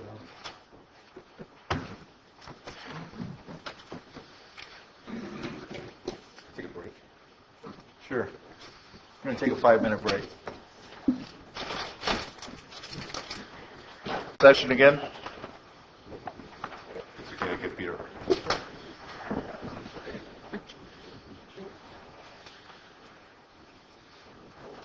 I would like to ask the board if we can bring the last item forward again. And the reason is because I don't think that all of the information was put out for us to make a really informed and good decision when it comes to actually saving money for the county from this point forward, because we, this is an ongoing issue. It's been going on for quite a few years, actually. I remember when we first got onto the board, this came up, and it was just a very, a continuance of trying to clean up a problem that was just becoming more inefficient within the county and costing the county money to administrate it. So I'm going to ask the board if they're willing to listen to a little bit more and bring that. I'd like to make a motion to reconsider. Okay. I'll second the motion. To Are you reconsider? making a motion? Well, no. The procedure. Under Rule 31 of the board, in order to reconsider an item that was previously considered by the board, one of the board members who was in the majority of the prior vote can make a motion to reconsider. If a majority of the board agrees with the motion to reconsider, then the item will be brought back as long as the same members of the public are still present for the reconsideration. And it appears that everyone that was here earlier is still here. To reconsider it for today?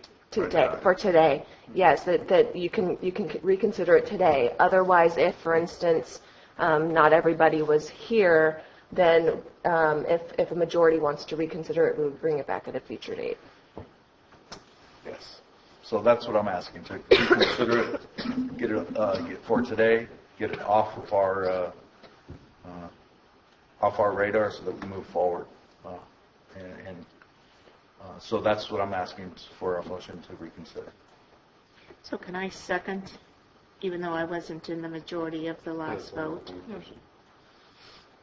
Yes, you can second it, because ultimately there would have to be a majority of the board to reconsider. I'll second that motion. All right, so I'm asking the board for a vote on that, to reconsider. Yes. Yes. Yes. No. No. Okay. There's a majority of the board, so it can be reconsidered. All right. Okay, so, Mary.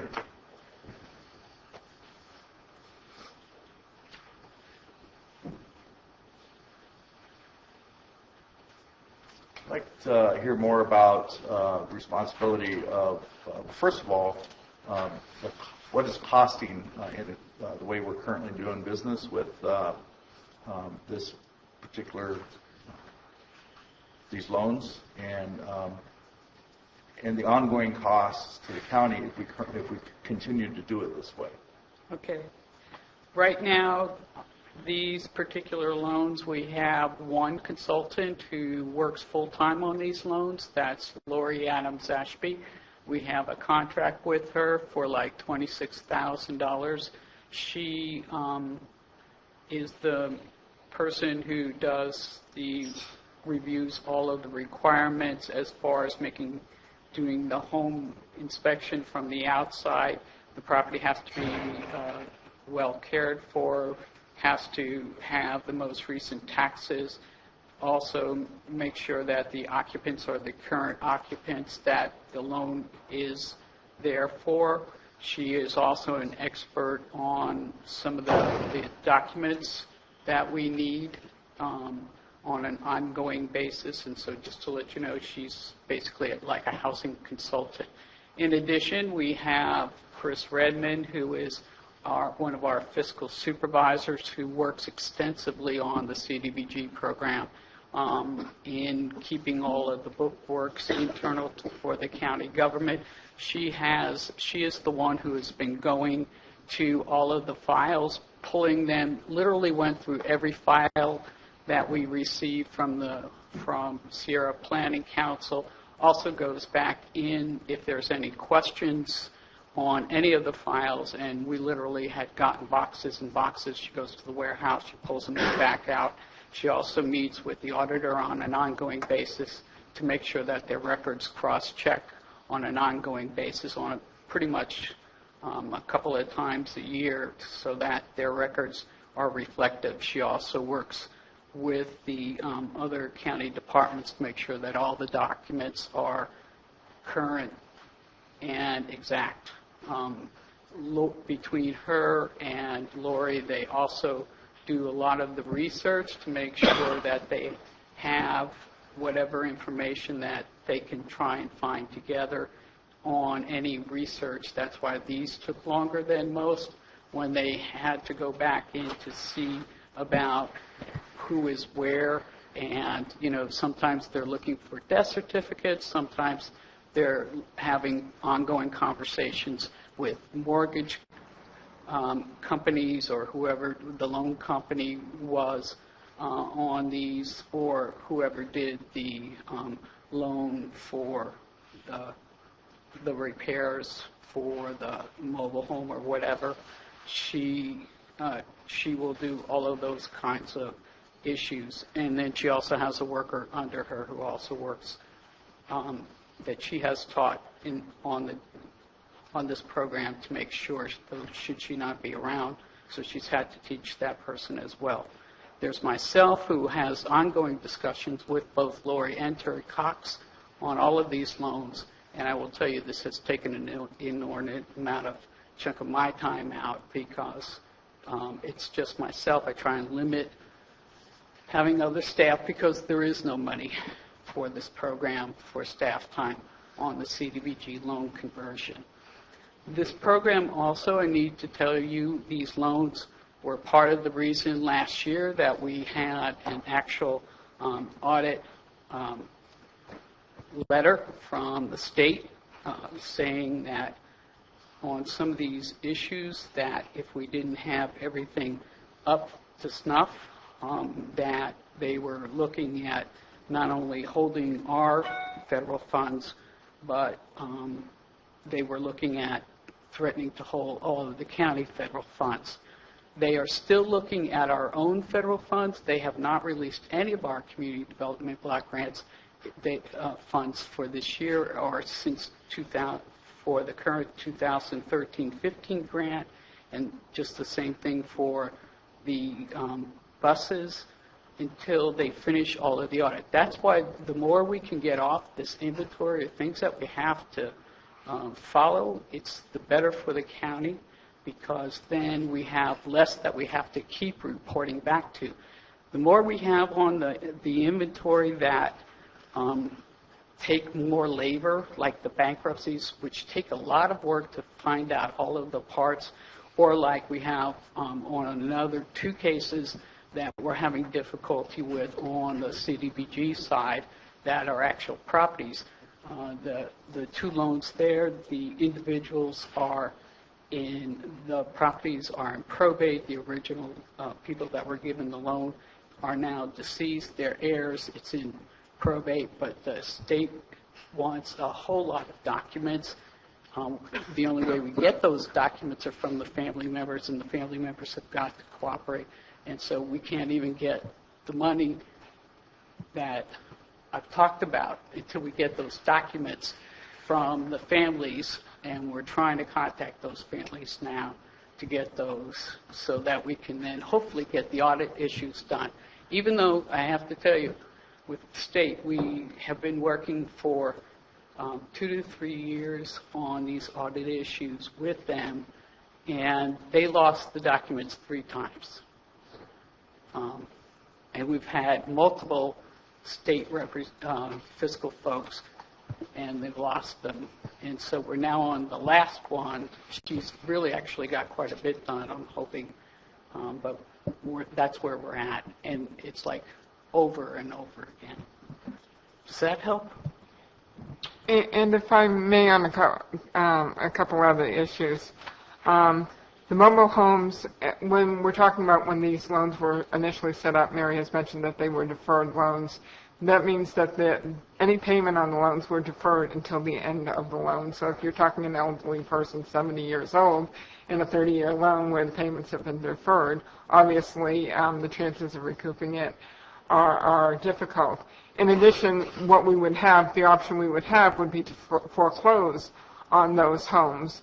But the cost of foreclosing exceed the value of the loan. So it really doesn't make sense to spend twice the money to foreclose when they can be converted to a grant.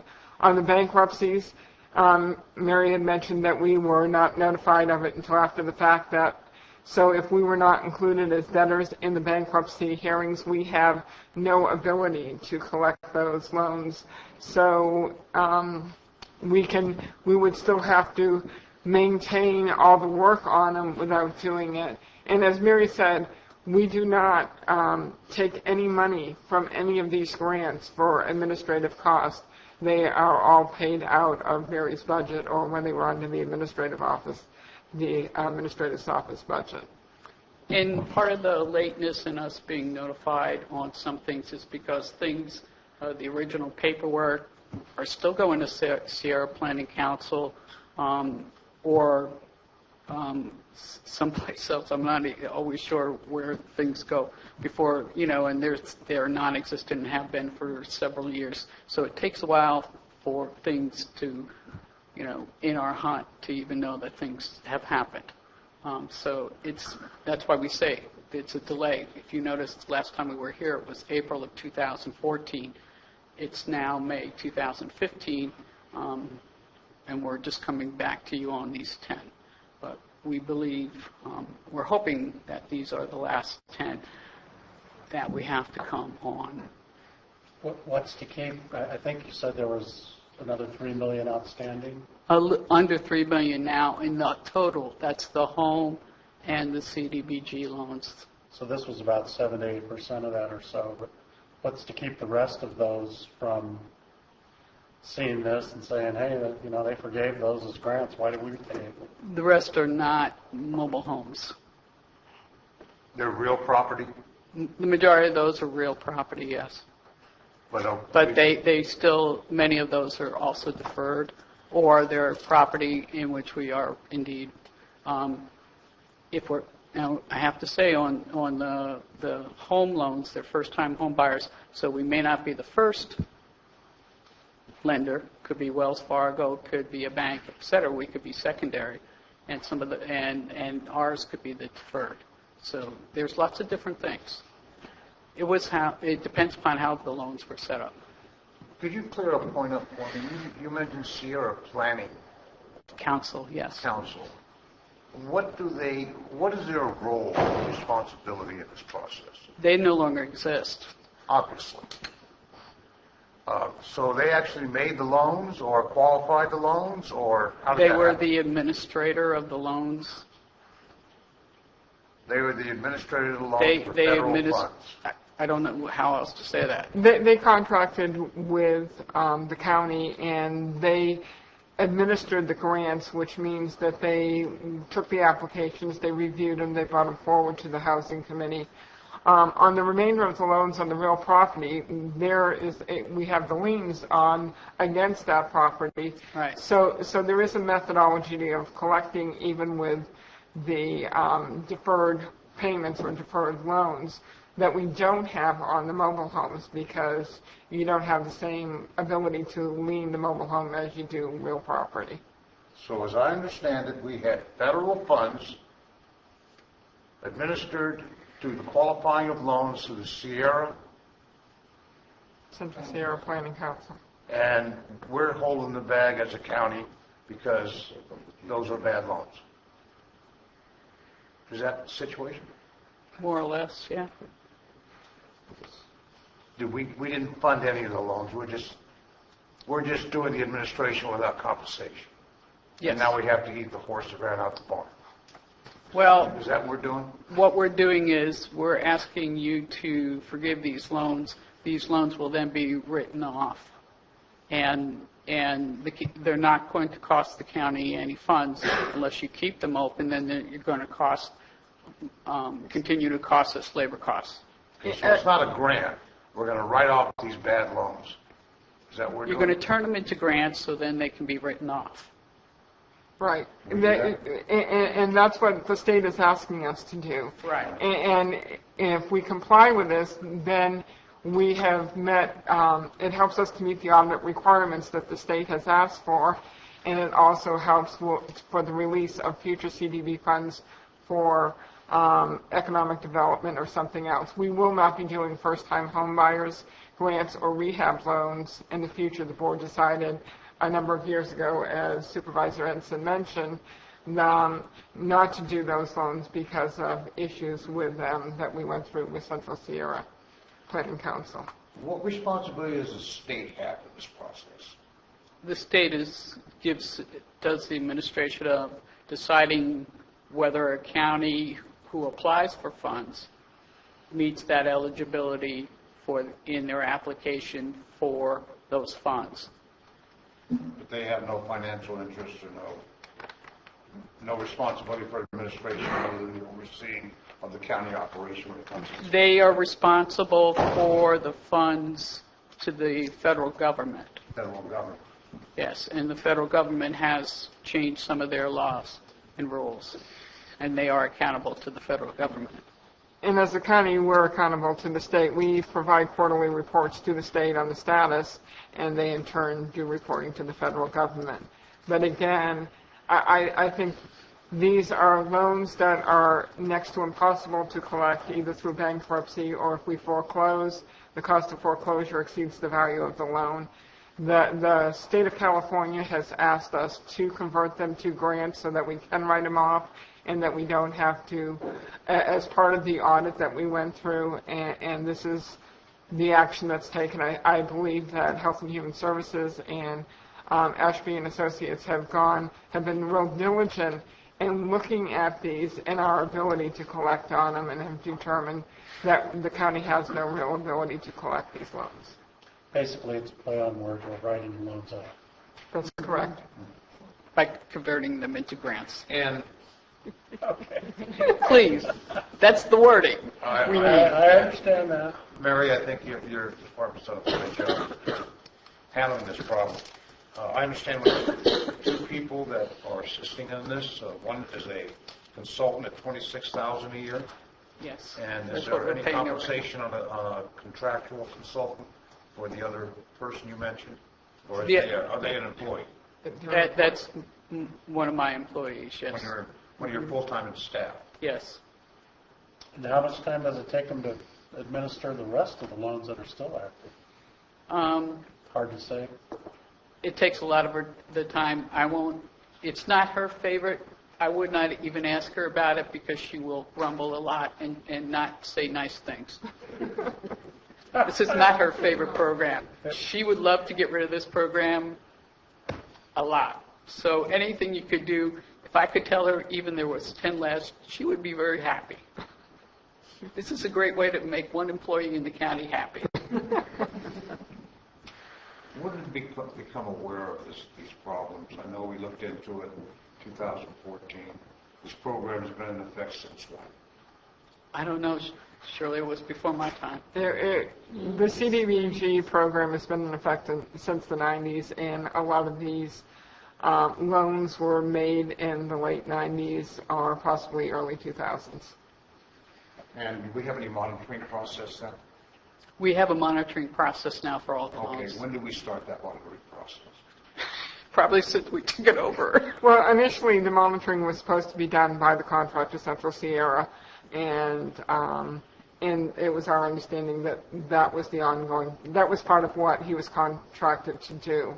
Obviously, it was discovered that possibly it was not being done to the level that we wanted it to be done, right, or expected it to be done. Yes. We do have a good process now. Okay. Any public comments on this? Well, I have to apologize to Marty and Chris, but I think they're both right on this one.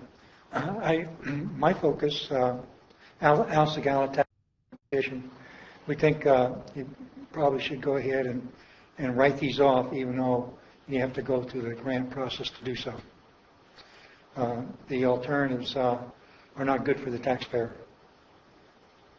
Thank you. Vicki Range, Calaveras County Republicans. I thought I'd just give a little comment too, because I think it is one of those situations where it's best to write this off and move forward. And I think it's just the nature of the beast, and that's kind of why we're always concerned about, sadly, social programs for what they want to be.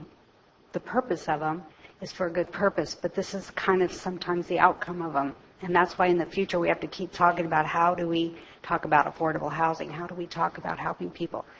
For example, I look at affordable housing as what can you afford?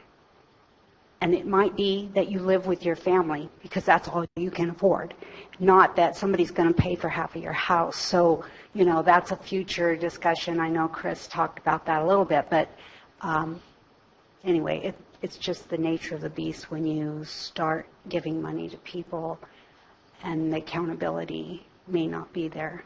So anyway, I support that if you pass this today and move forward with those thoughts that you do have in the back of your mind about moving forward with like affordable housing and that kind of issue. Thanks.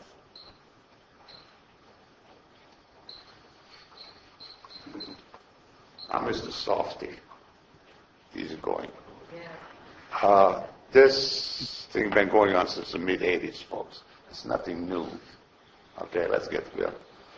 What I haven't heard, the state wants you to take the fall, but I haven't heard what is the feds going to say about it, okay? And another thing I haven't heard, and I like to listen to what I don't hear. Who screwed up, folks? If you're in business, and the business comes out of your pocket, some people made mistakes.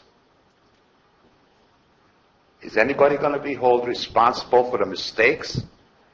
Or, hey, that's part of business, let's write it off. If you're in a business, yes, you do have write-offs. That's fine. But unless somebody's ass gets chewed out or kicked out or whatever you want to call it, they think they're going to get away with it again. Somebody's got to be held responsible. Everybody got a free meal out of it. I'm talking from the feds, the state, the county. Somebody got a full dinner out of this bullshit BS, okay? The only ones who's going to get shafted on this deal is the taxpayers. People made mistakes. And maybe it was totally innocent and sincere mistakes.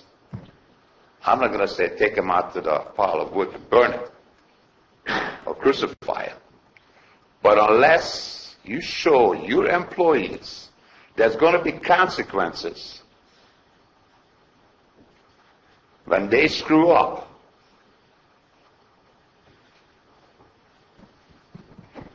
going to happen again. And I got news for you folks. The gentleman behind me, Public Works, he's carrying a big load also on this garbage. If your staff don't fully inform you totally, pros and cons, so you can make an honest and sincere and good decision, that's your fault. I'm not saying you as individuals, because most of you are innocent of this garbage. Someplace along the line, if you screw up today, you might be out of here by then. You better do your due diligence, and all these nice regional governments that you got, okay? They got a full dinner out of it, folks, every one of those, but they don't take responsibility for it. And it was too easy money for your staff to administer something because they're going to get full dinner out of it. And then you wonder why people leave their homes. They get a next to nothing loan, you got nothing into it, and things get tough, they boogie out of here. I mean, it's a whole ideology here. And I know some people at Health and Human Resources, Services, that bad guy over there, he's picking on us. All you wanted to do is good. There is no free lunch.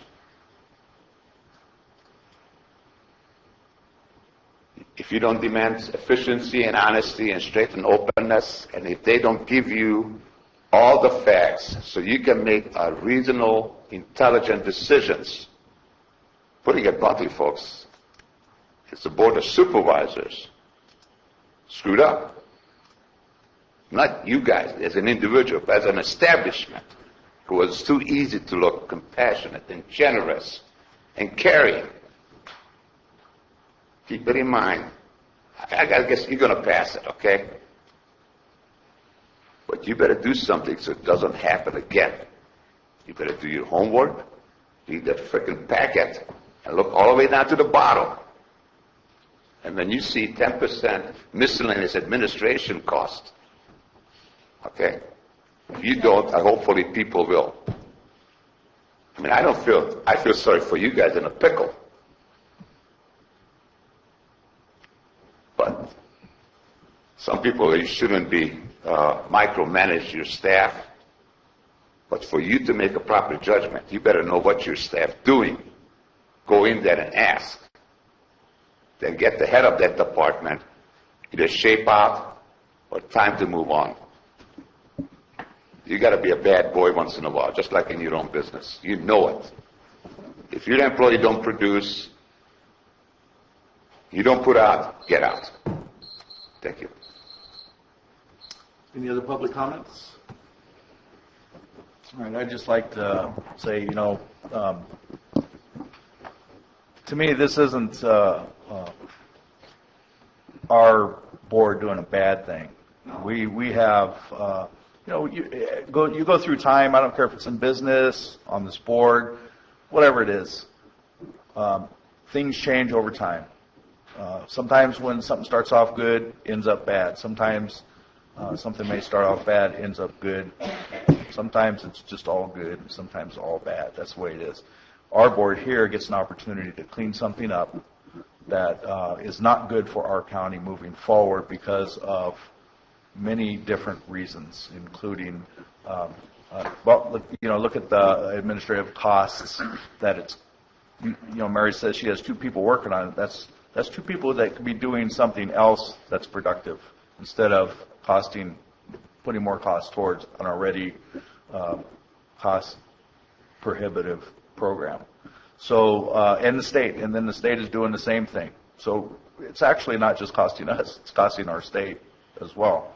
I think after listening to more detail here and fully understanding it, and Peter makes a good point about getting down and talking with our admin about issues. Well, I got to tell you, a lot of times I don't know all the questions to ask, and in a forum like this is where it comes out, and that helps me make my decisions. And I have open ear to it, and that's why I wanted to bring it back, because I heard a couple of things, and I'm not as quick as a lot of people, maybe, but I heard something that worked on me for a couple of minutes, and then it compelled me to bring it back so that we can get more information. And I feel that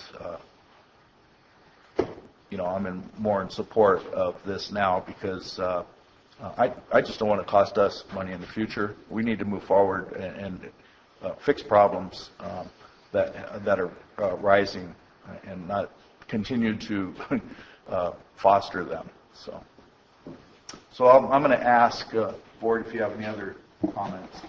I do, Chair. I find this very difficult in trying to rationalize voting for this particular issue.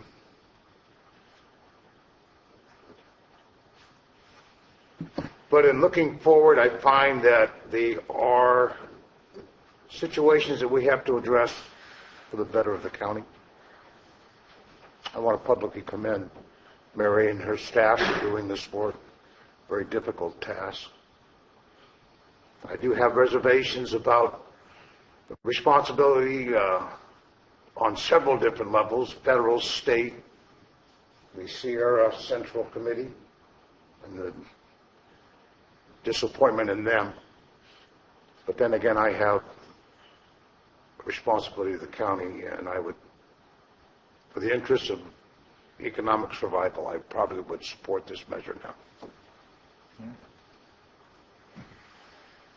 Anybody else want to speak about it? I just want to clarify that the Central Sierra Planning Council is no longer in existence and hasn't been for several years, so it's not like this can go back to them in any way. So there were lots of issues surrounding that council, which past supervisors have had to deal with, and we continue to deal with some fallout from that defunct agency. The Planning Council, the economic development portion, continues, but the Planning Council portion is defunct and has been for several years. So there's nobody in that agency that I think is even in the country at this point. So That's a great indicator. there's not much to go after at this point. Yeah, so this is one of those items where none of us really had, anything, any part of that, those decisions.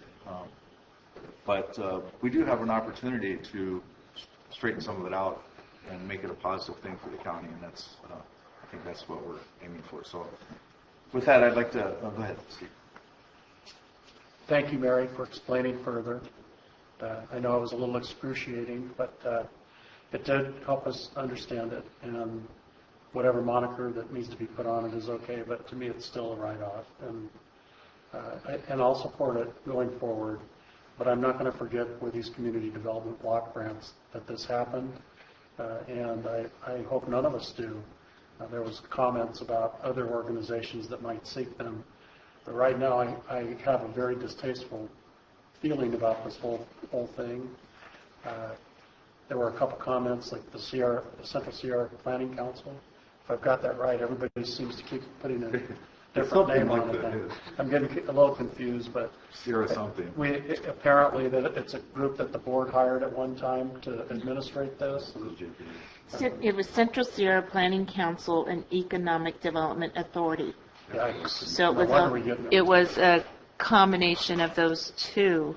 And long story, it was a joint effort of many counties and cities within our region who come together for this.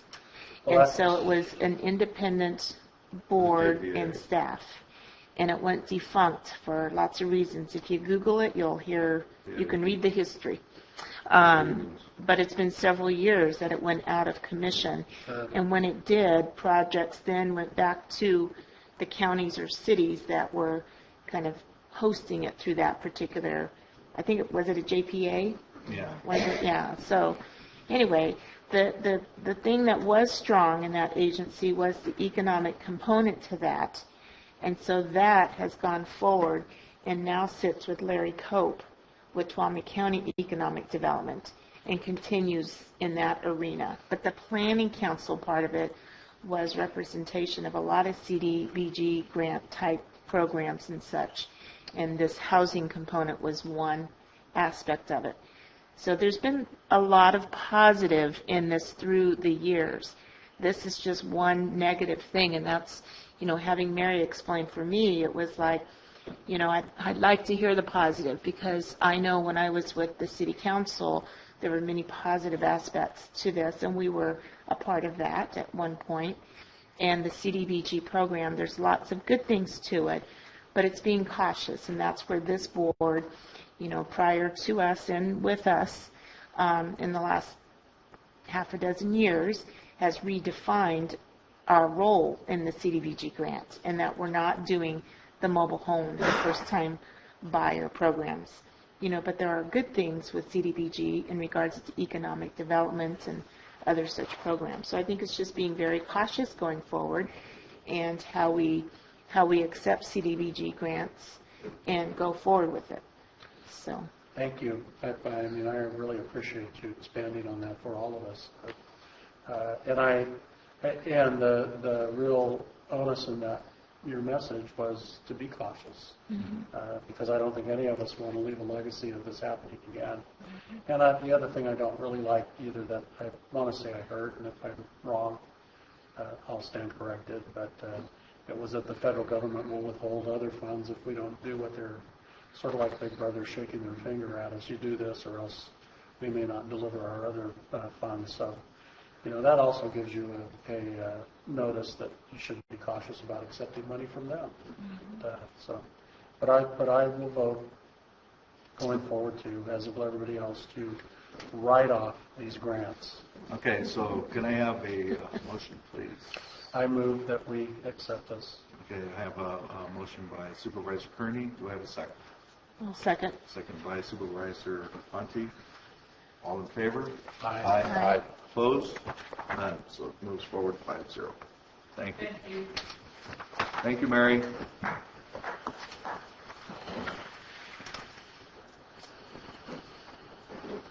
All right. Yeah, I agree. And number 20 is boards and committees. Well, on a happy note, we have before appointments of applicants to serve on various committees, commissions, advisory boards, and county service areas. We're bringing forward two possible appointments to the Parks and Rec Commission. One from District 4 for a vacancy for a term expiring 12/31/15, Austin Gates, and one from District 5, a vacancy for term expiring 12/31/15, Colleen Reyes. Good. Okay. So, any public comments?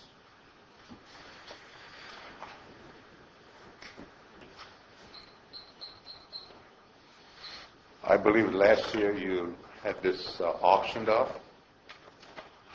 some of these surplus vehicles. This just That's our next item, Peter. That's the 20? Yeah, we'll get there. Excuse me. Sorry. I made a mistake. Mark the calendar. Wait a minute, yeah. Okay. Peter. We're used to it. All right, so any public comments on item 20, boards and commissions? Okay. Any board comments? I have a comment, Mr. Chair. We're developing the Park and Recreations Committee that was slated for disillusionment, and we brought it back to life, hopefully. We've only stepped half the journey. We need to give them direction.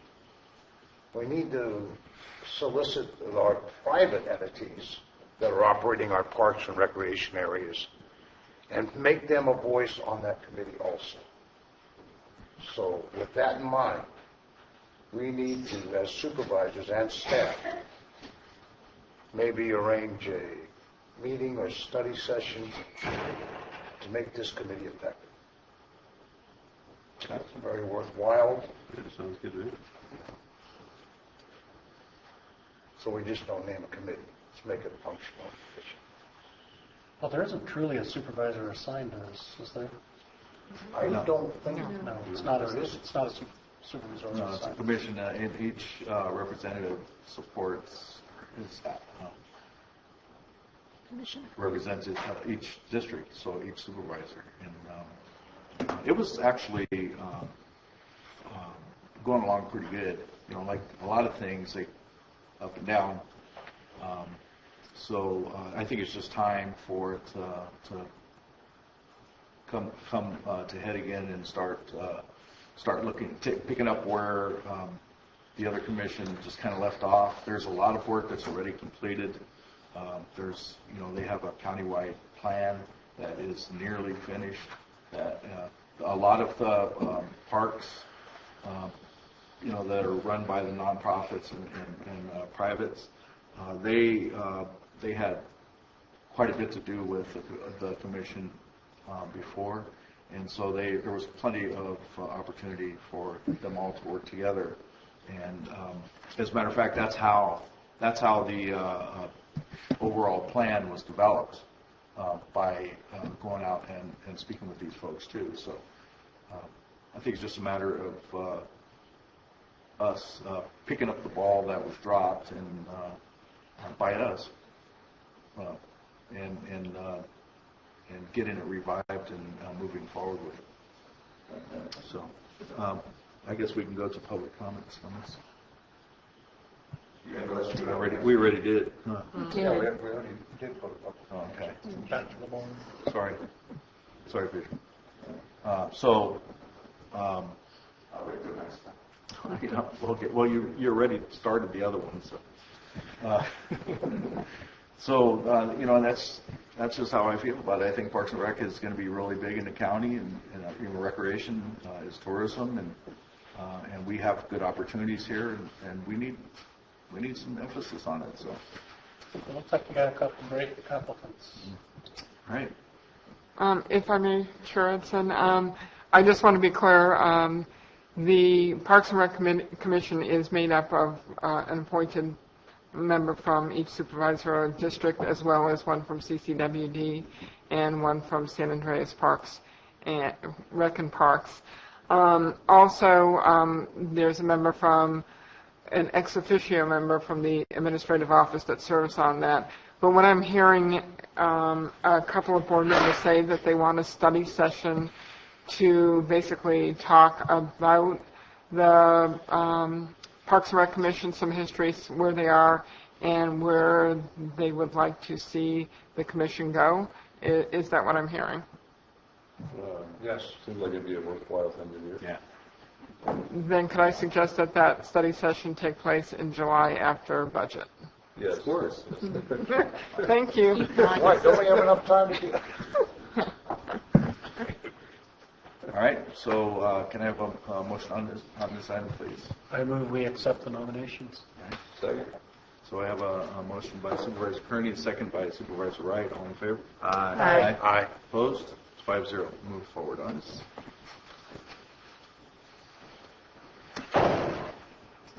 Okay, number 21. Board of Supervisors declare the vehicles listed below as surplus and subject to disposal, and authorize the county admin officer to dispose of the vehicles pursuant to county code. Thank you, Supervisor Edson. Below you have a list of vehicles that departments have deemed of no longer value, and they have transferred to the administrative office to bring to the board for surplus. We would, at this time, like to remove one of those vehicles from the list, and that's the first one on the list, the 1991 Chevy Blazer that was transferred from Technology Services. It's been determined that the Blazer needs some further evaluation as to whether it can be reused in another department, such as facilities.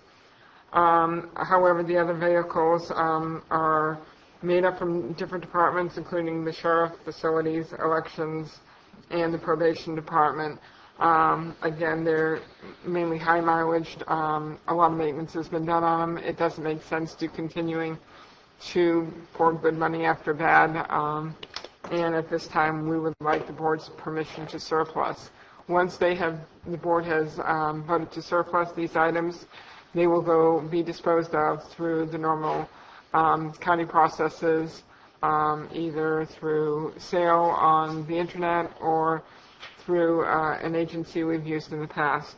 I'm sure Zechariah Collins here, he's handled those sales for us in the past, and if you have any questions of how we go about that, he's here to answer those questions. Okay. Public comments?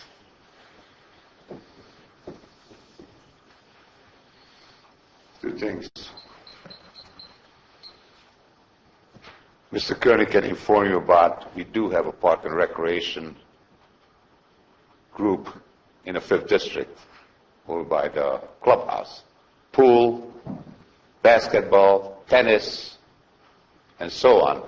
And it's got nothing to do with the rest of the board, okay? They didn't take no money, but they do have a functioning park and recreational place, because we got some good people in the 5th District.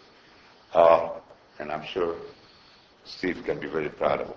My question on this item is that you're going to dispose of it. Can you display it any place in the county so people can bid on it? In Alameda County, I used to go all the time to Alameda, Contra Costa County. They have surplus vehicles auction and put bids on it. And even if you have somebody with some kind of mind and ability for a gap, you give him 1 or 2 or 3 or 4 or 5, up to 5% commission. Some of these folks, I look at it from a different perspective, cars, than an average person. I used to buy cars because the damn taillight's worth more than a damn car, okay? But the same thing, if you got good tires on it and so on, let pick and pull it away, even if they give you $150, whatever. But the county can make more money, and would take little effort on your staff part. I believe you got a big parking lot up there. To some folks, it's worth more than it's worth to you. Give them an opportunity to bid on it. And if it's worse, you sell it for scrap metal. But you got an opportunity to make a couple extra bucks. And if you want to give it to a park and recreation, more power to you. But just we dispose of somebody, we'll take care of it. Hey, give the guy a chance out there. Both your staff to look good, and some of your local folks maybe can do something good with it. That's all I'm suggesting.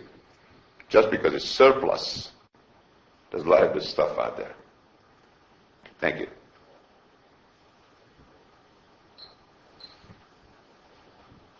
Good morning. Zachariah Collin, Facilities Surplus Disposal. We do list our vehicles on publicsurplus.com. That is a free service for local governments, state governments to use for sales. We have been very successful on that. We do leave contact information.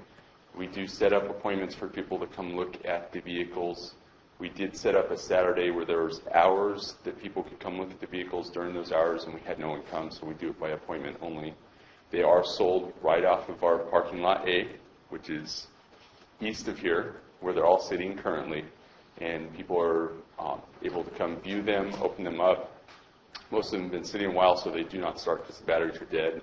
I usually have a jumper box so we can get them started, the ones that do run. We have had in the past people come down, make those appointments, come check them out, and then bid and win on those vehicles. But they are listed at publicsurplus.com. You just have to go under Calaveras County and you can see everything we have listed for motor pool. Thank you. Thank you. Any other public comments on this? Can you put on a Saturday or Sunday, advertise it, the local folks can go out there? That's all.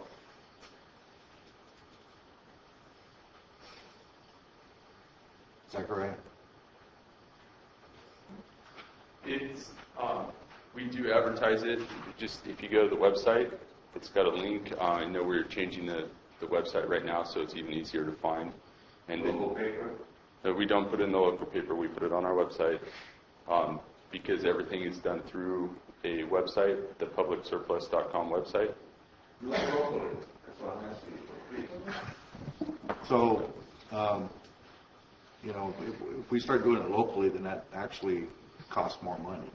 It will drastically increase our costs. We'd have to bring a certified auctioneer out, and we'd have to it would increase our costs. We'd have to pay for staff time to be here.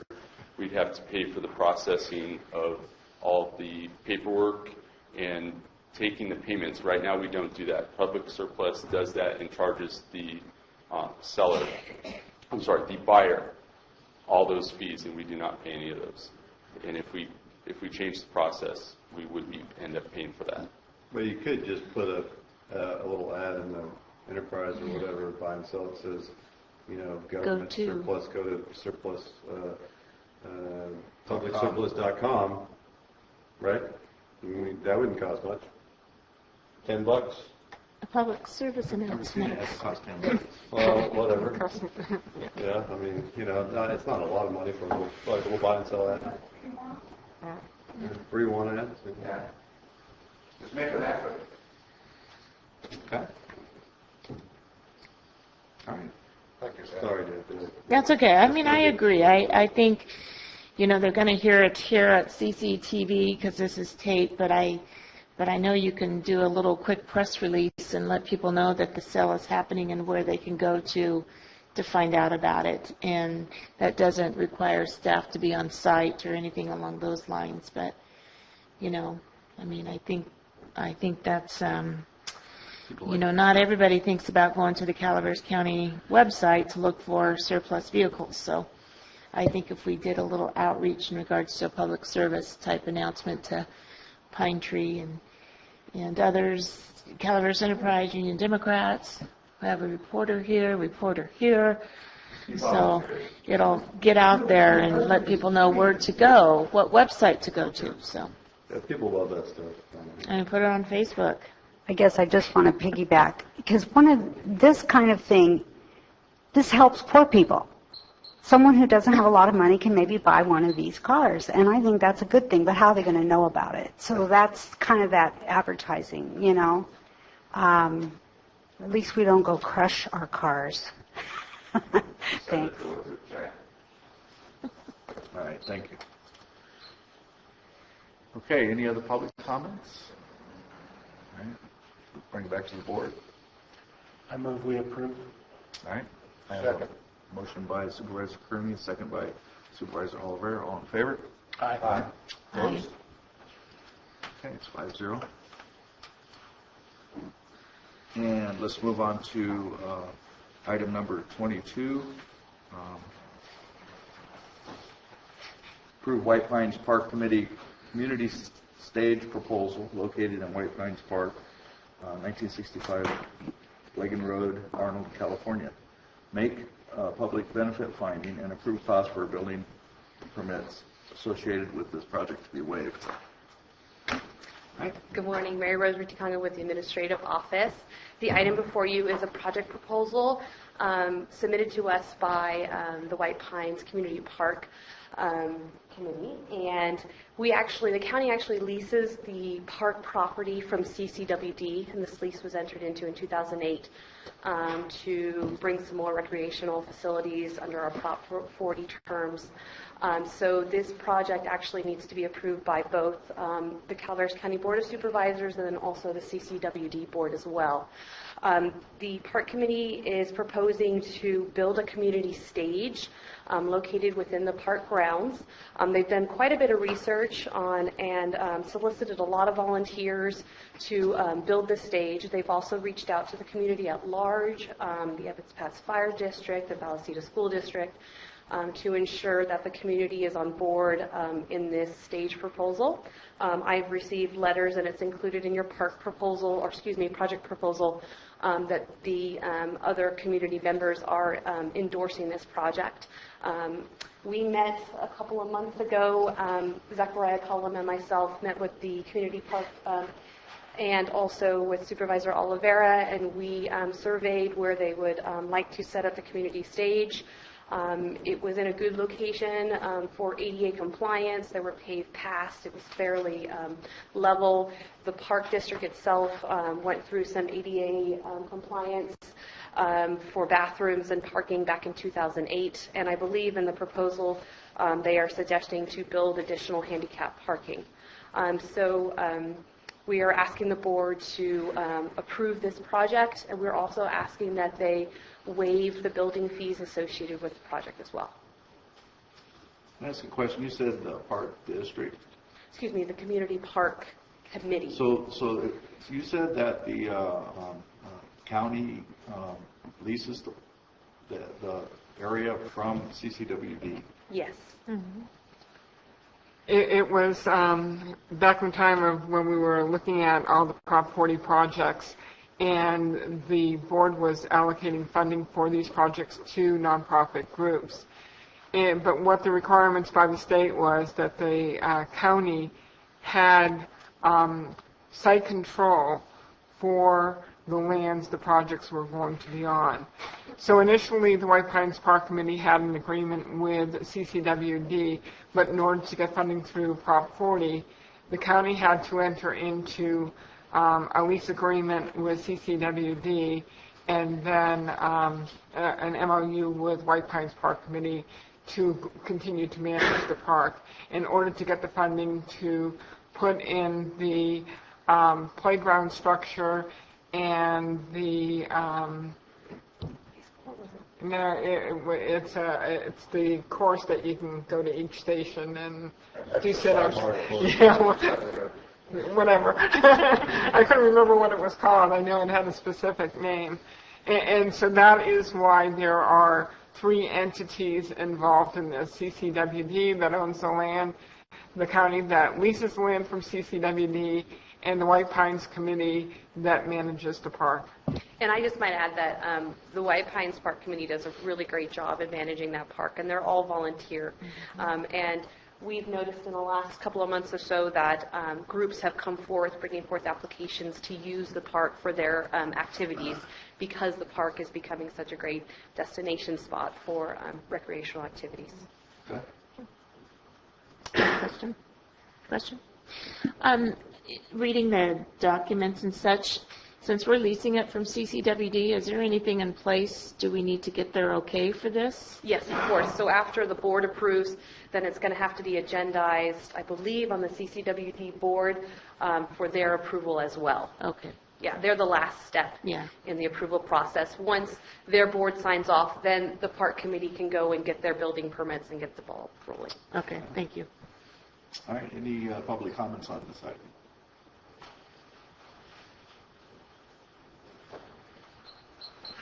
House of Gallup Taxpayer Association. We recommend approval of this primarily because this is done by voluntary money and volunteer time, very similar to Feenley Park and Murphy's. And this is the way it should be done in a free society. Resorting to using force to take money from people against their will to support something that people could pay for themselves just doesn't make sense. So we recommend you approve this. Aren't we waiving the building fee? That's part of the proposal. My name's John White, and I'm a board member with the White Pines Park. And all I would like to share with you is, as many of you know, the lake was an eyesore for many years. And we have worked very hard with the Sheriff's Department and other facilities to clean up this area. I know recently in the Pine Tree there was comments on a cleanup day about look out for the needles on the shoreline. And I would like to counter that. We had a member of the Parks and Rec for San Francisco who works at Golden Gate Park and commented that White Pines Park had them hands down. And we've had a lot of comments from people saying this is really a family park. I don't have to worry about my child wandering, away. And we continue to strive towards that, and we think that having a covered stage platform will allow the community of White Pines that is really cleaned up and really is become a pleasant community, some entertainment, a place to go and have a graduation for schools, or a wedding, or a concert during the summer. And we worked very hard on this in thinking about its impact, and we hope that you'll see that it's a positive step for that part of the county. Great. Thank you, John. Any other public comments? Okay, so I'll bring it back to the board. Mr. Chair, I'd like to introduce somebody that's in the audience. It's the president of the White Pines Park Committee, and it's Jenny. Jenny has been the leader of the gang at the White Pines Park Lake. She is outstanding in her ability to get volunteers to do what's necessary to keep this one of the pristine spots in District 3, if not Calaveras County. I have been dealing with Jenny for several years, even as a deputy sheriff. I think she's got a heart of gold and the strength of Job when it comes to doing things. Jenny, I want to ask you a couple of questions about the community involvement in this particular project at White Pines Park. About who's going to do the work, where are we going to get the materials, the volunteer staff, because I know that you have this all in place. Tell us a little bit about that. We do. What's kind of interesting is we're going to design the stage to look kind of like the Blagan Mill, which White Pines Park Lake used to be sited on. And SPI, Sierra Pacific Industries, is going to donate all the timber. And we're going to put a corrugated metal roof on top. And I've heard the mother of a young man say that her son would donate the roof. Haven't talked to him yet, but his mother said he's going to do it. Usually good enough. We're going to have different young men that have contracting in Calaveras County come in, take different weekends, do the work for us. We have to take down a few trees that are crowded and unhealthy. The Forest Service told us to do this. And the man's going to cut them down and haul them for free. So the park is an amazing place. People just can't do enough for the park. We really have cleaned it up. It looks better than it's ever looked before. CAL FIRE comes in and helps us sometimes with the raking and the cleaning. We have 5 guys that work really hard at the park. Right now, 4 of them are disabled. So if anybody out there wants to help at the park, we could use some young people. One's going to have hip surgery. One just had hip surgery. John just had some surgery, and the other one's about 88 years old. So we need some young people at that park. But people ask me, Jenny, why do you do everything that you do? And I said, I love this park. And when I see a grandfather walk in with 2 little boys and they go fishing, it warms my heart. And when the park was kind of a mess, people weren't so appreciative. But right now, we just get compliments all over the place. And we're getting better donations than we've ever gotten before. And it's just very heartwarming. And I'm a big-time volunteer for Calaveras County. And my 2 favorite places are the Logging Museum and White Pines Park, which I'm president of both. But I also dump the garbage and clean the restrooms at both of these places. So Calaveras County is an amazing place to be a volunteer. I've been up here for 11 years. I volunteered when I was in Stockton.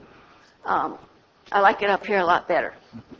At least I used to clean graffiti in Stockton. I don't clean graffiti up here. So thank you for asking those questions. Did I answer what you were asking? Certainly have, Jenny. Okay, well, I just want to thank all you people. I watch you on TV, and you do a terrific job for this county, and I sincerely appreciate everything that you do for this county. So thank you very much for giving me this opportunity to talk about my part of Calaveras County. Thank you. Thank you. Thank you. Thank you.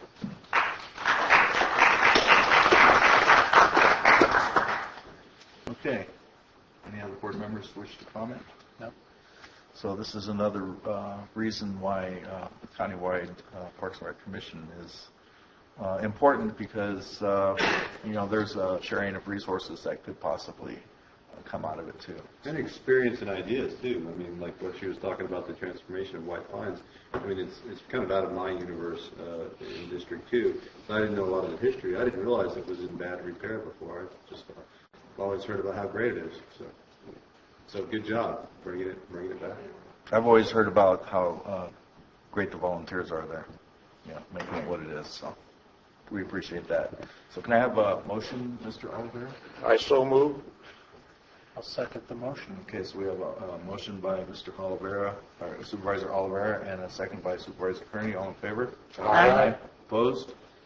None opposed, so it moves forward. Thank you very much for your service up there. Thank you, John. Thank you, Andy. Thank you. Thanks, Zach. Thank you. Should we? That's the B, I think. Okay, so the next item, number 23. The Upper McCallum River Watershed Agency is requesting member support to commit up to $100,000 towards the cost of a proposed state study to evaluate the suitability of the McCallum River for a possible designation under the California Wild and Scenic Act. Calaveras County's estimated share would be $6,000. The administrative office received a letter in the past few weeks regarding this issue and requesting that the board take action one way or the other on this item. On April 24th, meeting of the Emmer Board of Directors, they unanimously voted to commit up to $100,000 if needed towards the cost of a proposed state study to evaluate the suitability of the McCallum River for possible designation under the California Wild and Scenic Act with specific consideration of local water supplies and climate change in relation to AB 142. The AB 142, which is the McCallum Wild and Scenic, has been passed by the Assembly Natural Resources Committee, and the bill has gained support from a lot of interested parties. It has, I believe, moved into and still sits in the Appropriations Committee. The Board of Directors are asking the member agencies of UMRA to commit towards the cost of the proposed study, and it's prorated based on the county's share under the JPA authority. For Calaveras County, that would be $6,000. And they're doing this in hope to enhance the chance for passage of AB 142. They are not asking for the funding at this juncture. However, if they were to need it prior to June 30th, the administrative office, if the board chooses to support this, the administrative office would have to return to the board for a drawing contingencies. If the board should desire to move forward with this, then it would be included in the fiscal year 15-16 budget. Okay. Do you have any public comments on this? House Gallant Taxpayer Association. We appreciate the efforts been done on this, and the board previously took action along these lines, and we recommend approval. But looking more closely at the climate change is mentioned in this, and I assume the interpretation of that would be local climate change. I hope that's not an endorsement of this this ongoing controversy of man-made global warming, which pretty well is a dead dog now, but it still barks. So there's information on that which I'll be emailing to you. And the case that we're going into now is, as far as, in our opinion, has two parts to it as far as our drought conditions. One is local climate change, which is a pattern that's been established many years ago. California normally has been in drought conditions. It's only on occasions that it's been wet. This has been it's a matter of record, tree rings and other scientific methods. So we can probably expect more drought. Maybe not in the cycle, but It's a reality because it's a recurring pattern. It goes back 1,000 years. Which means, as engineers design structures for the 1,000-year flood, or even the 100-year flood, we should also design our water systems for the 100-year drought. Who'd ever thunk that? Designing, planning for the 100-year drought. We haven't been doing that for 40 years. We've been following a slogan. The slogan that probably everybody's heard by now is wild and scenic. We need to look at that God and see that its feet are actually made of clay. It's not real. Lakes are good. So are rivers. Rivers are good too. But to destroy existing dams and hydro facilities, and to do what the federal government's doing, which is almost like destroying New Maloney's Dam by doing the fish releases. The amount of water in the fish releases is almost half the size of the reservoir of what they've done so far. We wouldn't have these terrible conditions we have now if it were not made worse by that. So we need to keep a cool head. We need to encourage those that are in the water business to start planning the 100-year drought. That means more water storage facilities need to be built.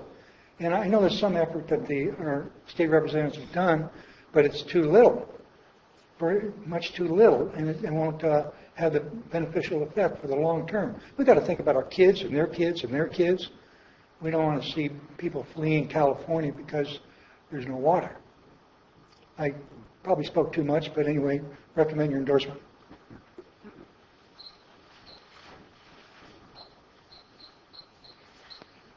Vicki Reinke, Calaveras County Republicans. So I guess Al and I don't agree on something. We actually are recommending that you do not vote to fund the study, and I'll go into the reasons why. For one, Calaveras County Republicans have changed our position on AB 142. We have gone from a support to an oppose.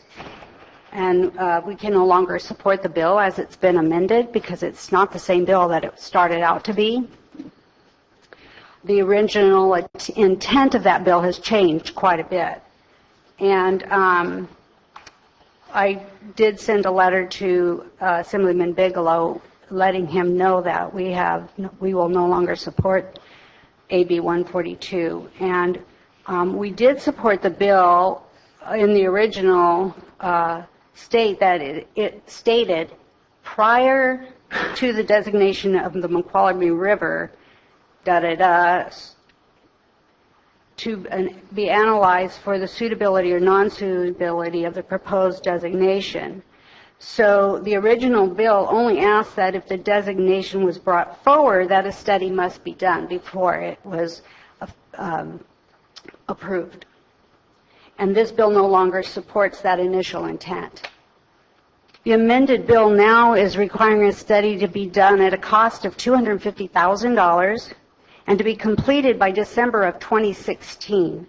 And it was not our intention to support AB 142 as a bill to authorize the completion of the study, and especially not at this time. We do not see the urgency of completing a study. And should only be done if another bill is put forward to request the Mokelumne River be designated as wild and scenic. And it also suggested, what's happening here today, it's being suggested, although it wasn't part of the bill, and it was not a request coming from Frank Bigelow's office. This is not the legislator who's asking for these funds to come forward.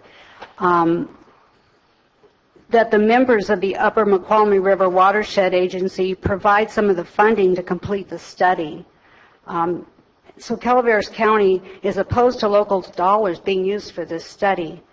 The study should be paid for by the state, as the Natural Resource Agency is the agency in charge of conducting the study. And that's the way it's set up in the law, is that that study gets paid for by the state. And local money should not influence the study. You know, I don't think that that's a good idea either. Whose money is it? And what is their motive of getting this study completed so quickly?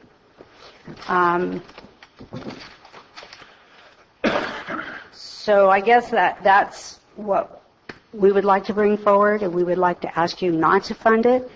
Let the process work through its natural. It's in the appropriations right now. It's in a suspense file. It has a $250,000 price tag on it.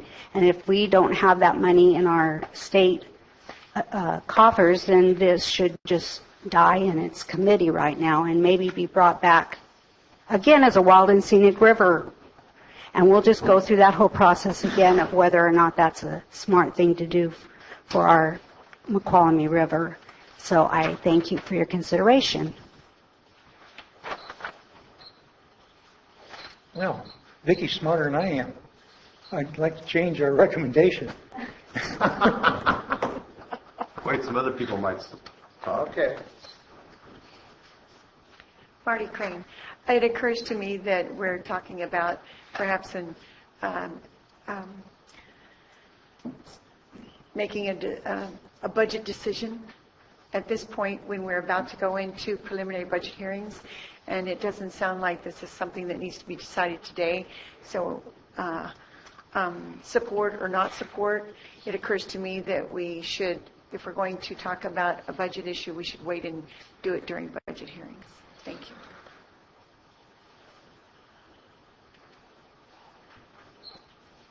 Gotcha. It's very interesting. I supported AB 142 in its present form, but I will tell you that after seeing who's signed on to it since the amendments have been put forward, I can't support it anymore either. I look at the key words, the river and its tributaries. That means the fingerlings and all of the other associated pieces of it. And if you look at some of those amendments, we're going to be locked out of any future ability to explore our needs going forward. So this may be even affecting a general plan and decisions in that arena as well. So I would just ask that, as I originally saw it, I wanted to see anybody who decided to change the elements of the river as it is now, pay for the study, prove the point that you're not impacting, and let that be the direction. But for UMRA or somebody else to suddenly come up with a need to fund a piece of it, the ultimate benefit here to me is East Bay Mud. That's just bottom line. And wherever they can keep the water flowing in their direction, they're certainly going to do it. And it isn't going to benefit us in the long range. So I just want your consideration of the amendments and look at those very closely before you make your decision.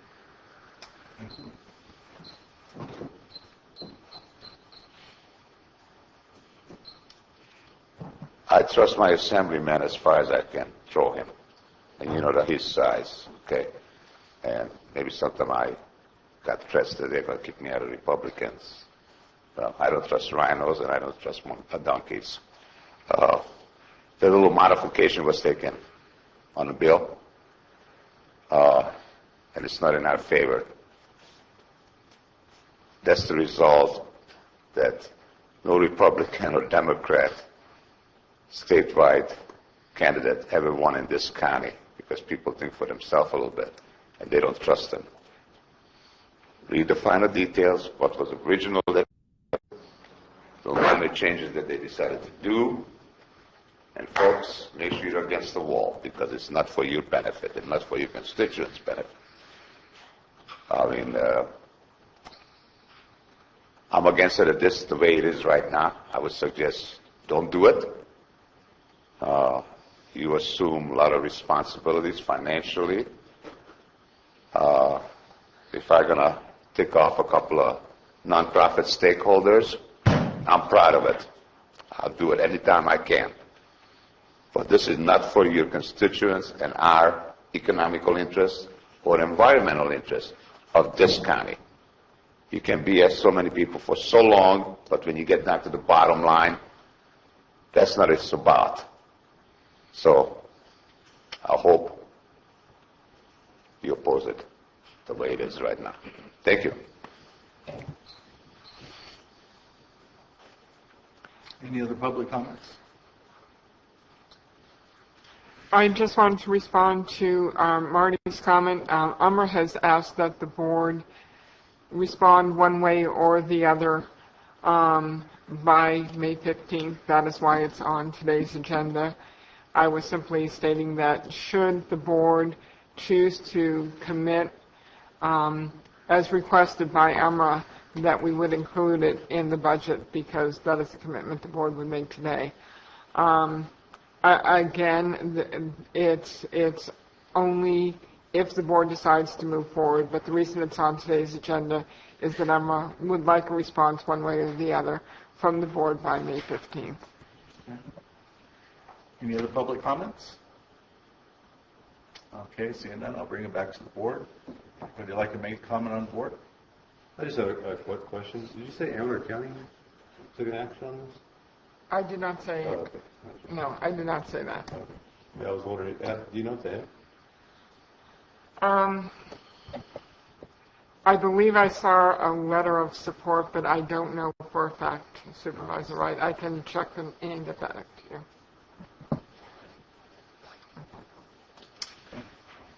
I'll just comment. You know, as I read about the bill and stuff, I see where it's in the appropriations, or it was as of the 15th of April, and it looks like there was a one-time general fund cost of $250,000 for the agency to conduct. And at this point, I don't feel comfortable committing a $6,000 payment for this particular study. You know, there's just too many unknowns for me to commit at this point one way or the other. Okay. I also share Supervisor Ponte's position. A lot of unknowns, but the bottom of the line is I really don't know what we're agreeing to in the future. So I would oppose participating in the $6,000 contribution. All right. Yeah, well, I mean, for me, I know more about this issue wild and scenic than anybody else in the room. I won't say that about really nothing else except for my family background. Most of the McCollum River is in my district, with the exception of a little bit of up yours, I think, or maybe that's Alpine County. It's Alpine County. Yeah. So I've studied this a lot, and the thing is with wild and scenic, if in the future, the water companies are coming for our river, basically, and they're going to get it unless we have protections in place stronger than them. I don't even think state wild and scenic designation is strong enough. I'm all for federal wild and scenic designation. That's the only designation that will actually protect our river and our water rights. If you look at the McCollum River right now, it's controlled by our good friends, everybody in the room will agree, PG&E, great guys, and also our other good friends, collaborative partners, East Bay Mud. They have the dams, they have the control of the water and the river, and that's because we didn't have the power to stop them or negotiate enough benefit for us locally. The only way to get that is through federal wild and scenic designation. So for me, I think this proposal on the table, the state wild and scenic designation, and specifically this study, is a fair compromise to see if we can reach a compromise. And so that's why I would support it. I don't really care if you guys don't support it, but to me it seems like, hey, well, let's try it, see if we can reach a compromise. It's only $6,000. Seems like a worthy amount of money to pay for possibility of sitting down and all discussing what we do and don't want to do with the river. I mean, I think there's ways to actually get things, like the water buffaloes want a lot more water out of the river in for Calaveras County. But what are we even going to do with that water in the future? Do we want 40,000, 100,000 homes down on the western edge of our county because now we have water coming out of Part E? I, for one, don't want that. But there's a lot of people that do want that to happen. So we can negotiate with East Bay Mud with our existing water rights and water reservations to take and put a straw in Part E for Lower Calaveras. But we should start negotiating with them on that. And then I think some of these issues would be resolved. And that's just one issue that could come up during this study session, this study bill that we're talking about. So for us, $6,000 for the possibility of resolving this issue, to me, seems like an infinite cost-benefit analysis in the plus. But hey, if you guys don't want it, I fully, I'm happy with that, because eventually I'll get wild scenic designation on this river. That's just a matter of years.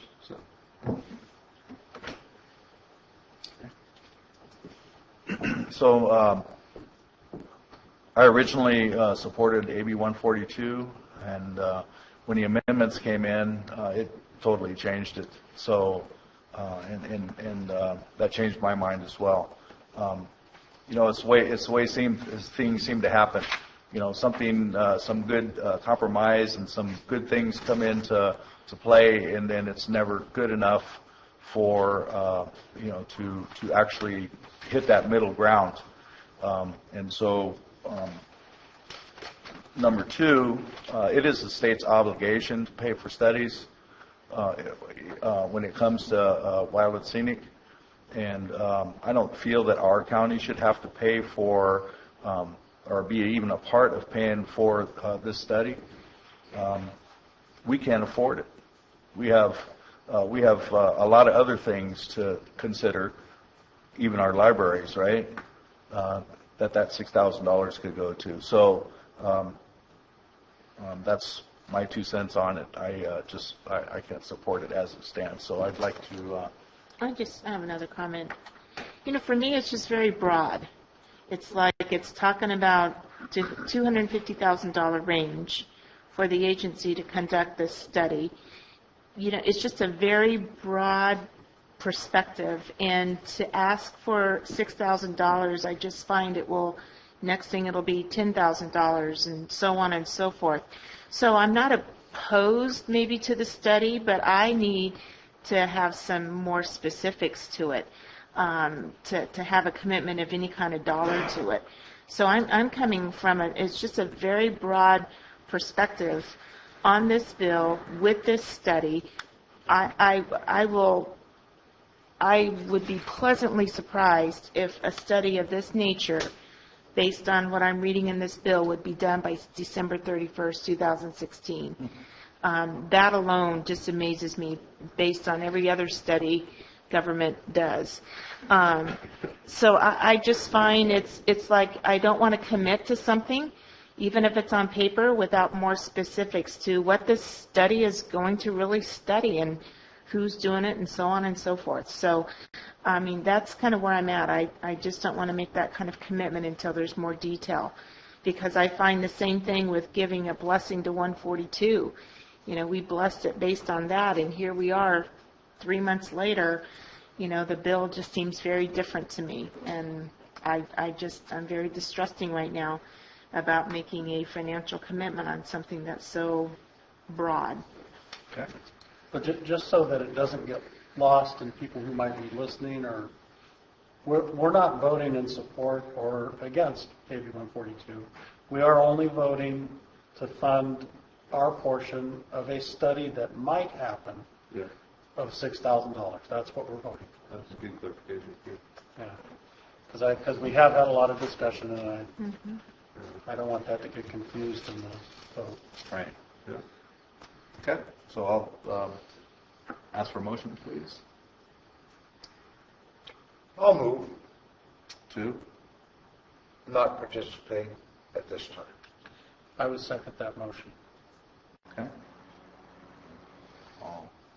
I have a motion to not participate by Supervisor Oliveira and a second by Supervisor Kearney. All in favor?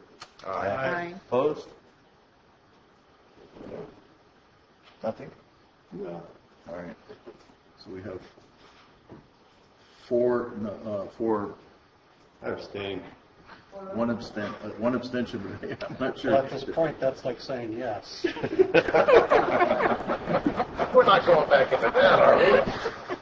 Hey, I've been fairly quiet today, but I can light it up if you want me to. All right. Okay, so we'll move on. Let's keep equipment service. Let's get out of the line of fire here, Debbie. Well, you know, they can sit there waiting. What do you think? Jeff, how long is it going to take you to do your presentation? 10 minutes. Okay. Can we take a short break, Chair, and then maybe... While they're setting up? Yeah. It won't, 10 minutes is good. I don't want to, if it's going to take longer than that, I want to go to lunch and come back, but we can finish it up pretty quick. Yeah, that'll work. Anti-cop stuff. We're okay. Okay, we just got to wait for Megan to come back. Sorry. Yes.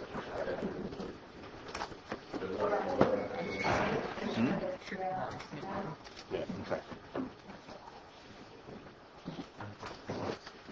Okay, so we're going to move forward on the agenda to Public Works and review and discuss the State of Public Works Equipment Service Center as a study session.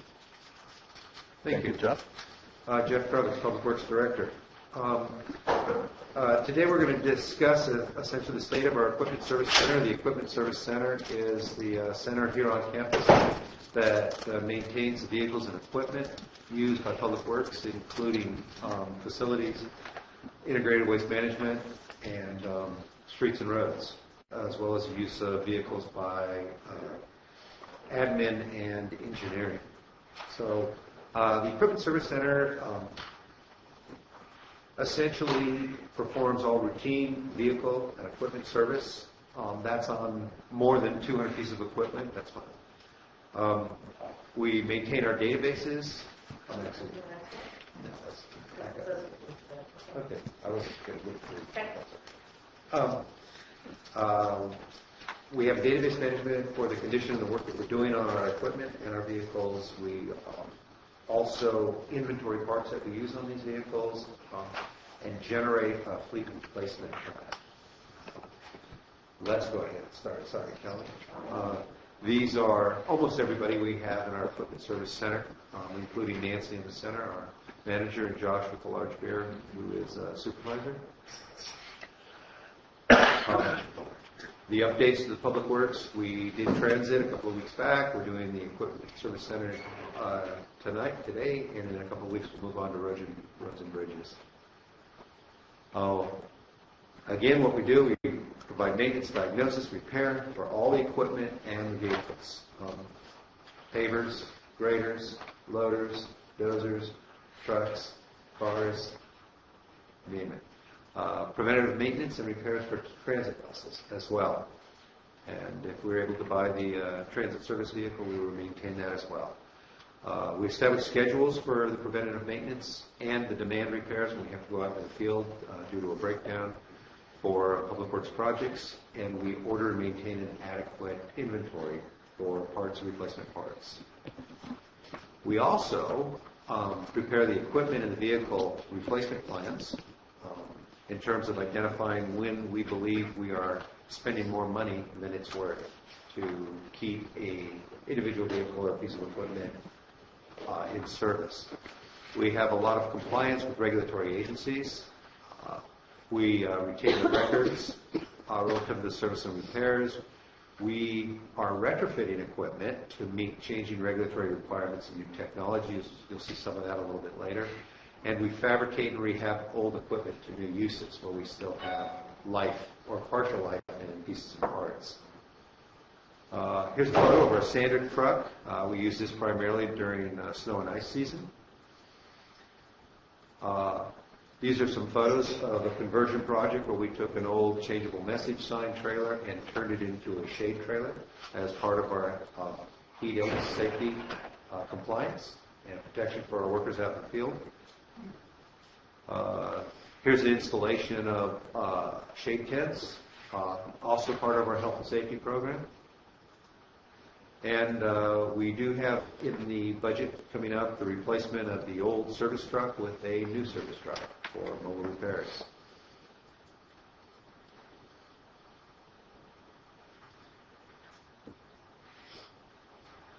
Our current project list, preventative maintenance, demand repairs, field repairs of equipment and vehicles, driver inspection, reports, seasonal and equipment preparation that happens several times a year, mandated regulatory reports, repairs, on-site vehicle and equipment service at remote locations such as the Rock Creek landfill and the diverse road maintenance yards throughout the county. We're retrofitted equipment for multi-seasonal use, and we're performing health and safety training for our workers. Yeah. In terms of the CIP projects associated with the Equipment Service Center, we are going to be replacing the Equipment Service Center exhaust ventilation system to comply with changing regulatory environment. We're doing an emergency generator assessment, replacement, and repurposing. Replacement of the shop service truck, as mentioned earlier, as well as providing support to the Public Works divisions for the acquisition of equipment and vehicles. I'd like to have the Equipment Service Center look over any potential purchases to verify that we have the tools and knowledge, the equipment to maintain various equipment and vehicles that we're targeting, and also that we are targeting the best possible or easiest to maintain for a long life. So we get an Equipment Service Center to help with that. Successes, we've hired a fleet manager and a mechanics helper for the first time in a number of years. We are fully staffed. Retrofitted selected snow equipment for year-round use, kind of expanding the availability of our fleet. OSHA consultation inspection, CARB reporting, no major accidents or violations. That's good. Challenges, obviously maintaining an aging public works fleet in good operation and safe operating conditions under budgetary constraints. Updating shop tools and equipment as more and more of our equipment and our vehicles are controlled by computers. We have to update our diagnostic equipment and the training of our mechanics to be able to accommodate that. Development of the equipment replacement plan, the maintenance and management of the facility, and that would be the Equipment Service Center to meet future needs. The movement of the transit buses in there provided some challenges. We had to adapt and adopt a little bit to be able to accommodate those vehicles. 3-year budget comparison, back at 12, 13, 13, 14, 14, 15, obviously been going up. We've incorporated the transit vehicles into our budget, and we've also fully staffed within our budget. And the projection for 14-15 balance, again, is a projection. If things hold true, we will have those available balance for the purchase of the service vehicle.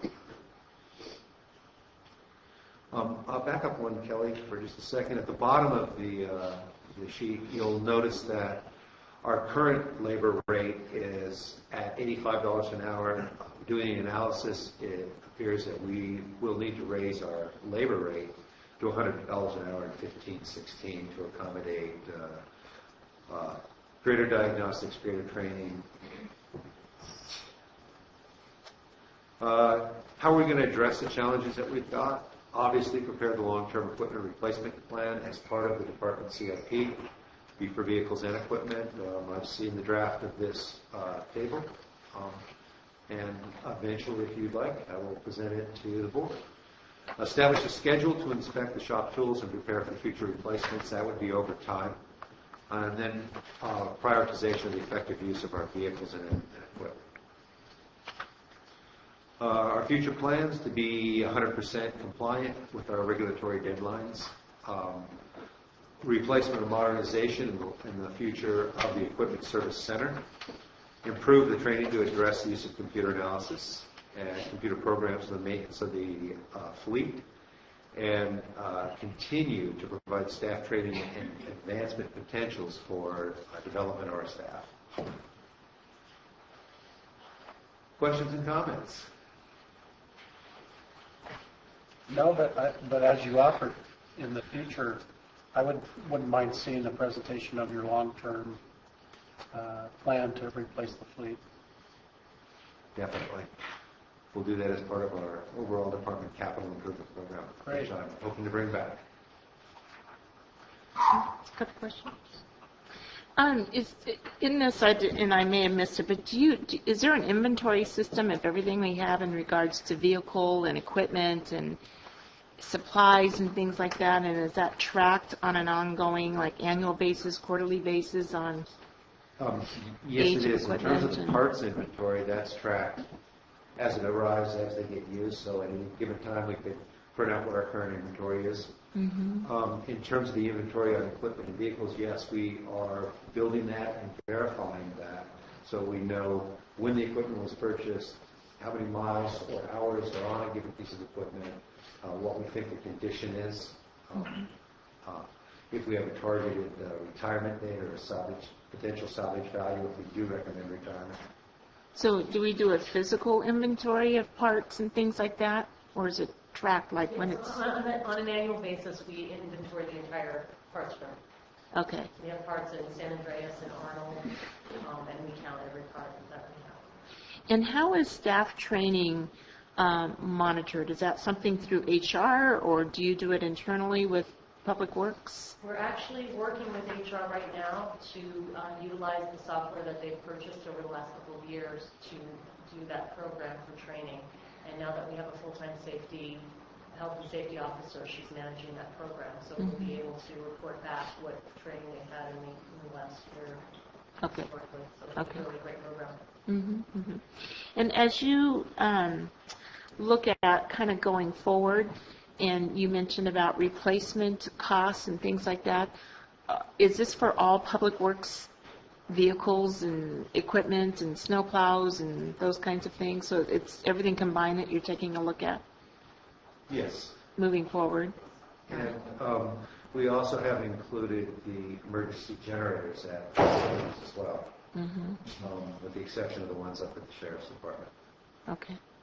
So do you see at some point Public Works do you do any kind of work on other county vehicles at all, or is it just strictly Public Works? Not currently, no. Okay. All right. Do you see that in the future? Is that a possibility? Too soon to tell? I think, we've been through this process where we need to have internal service funds set up for that. And so there's quite a few things that need to happen in order for us to officially work on other departments' vehicles. And does this service center kind of work Monday through Friday 8 to 5, or is it 24/7, or weekends? Because we have the buses, we do some work after hours, and then during the snow removal season, we're 24/7 operation. But for the most part of the year, we tend to be I think it's 7 to 3:30. Okay. I was just wondering, like some service centers I've been familiar with, there's a lot of working later in the day because your equipment is being used during the day and that sort of thing, and I just didn't know efficiency-wise if that's ever been considered. They're looking at some different scheduling options, maybe staggering shifts a little bit so that there's more people available throughout the day. And that's something that Josh and Nancy are working on right now. Okay. Well, thank you. Sure. We have a full-time safety and health office. Yes, sir. How long have we had that person? 6 months, yeah, maybe 6 months. I think she started with Public Works about 6 months ago. Okay, and did she come from an experienced physician, or? She came from outside the county. And her training and certification is kept up with OSHA and everything? Very good. How does that affect our workman's comp mod? I notice you have no industrial injuries. She must be effective? I'm hoping that's the reason. Yeah, I would say. We've instituted a number of health and safety programs that she's been working on, including the heat illness prevention program, and we have trained all staff in road and at the waste facilities. We've also got personal protective gear policies and not implemented, but we're developing policies of those, and then we'll send those out.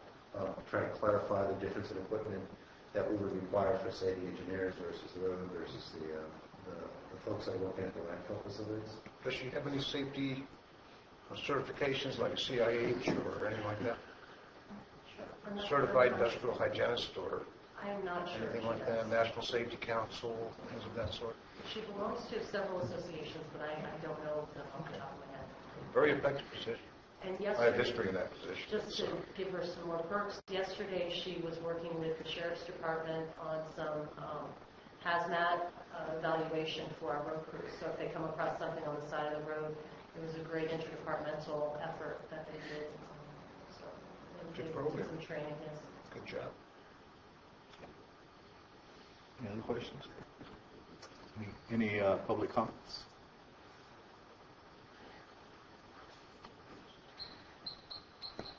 You laughing with me or at me? Okay, good. I hope you're laughing when I finish, too. I know it's a lot of time in different departments have a little like turf wars, but I asked the board, look into it. Maybe they can look into it. That hunk of land over there, Cal Fire, leaving. And I'm sure that they want to have this little thing that fixes their trucks and whatever. The fire districts want it.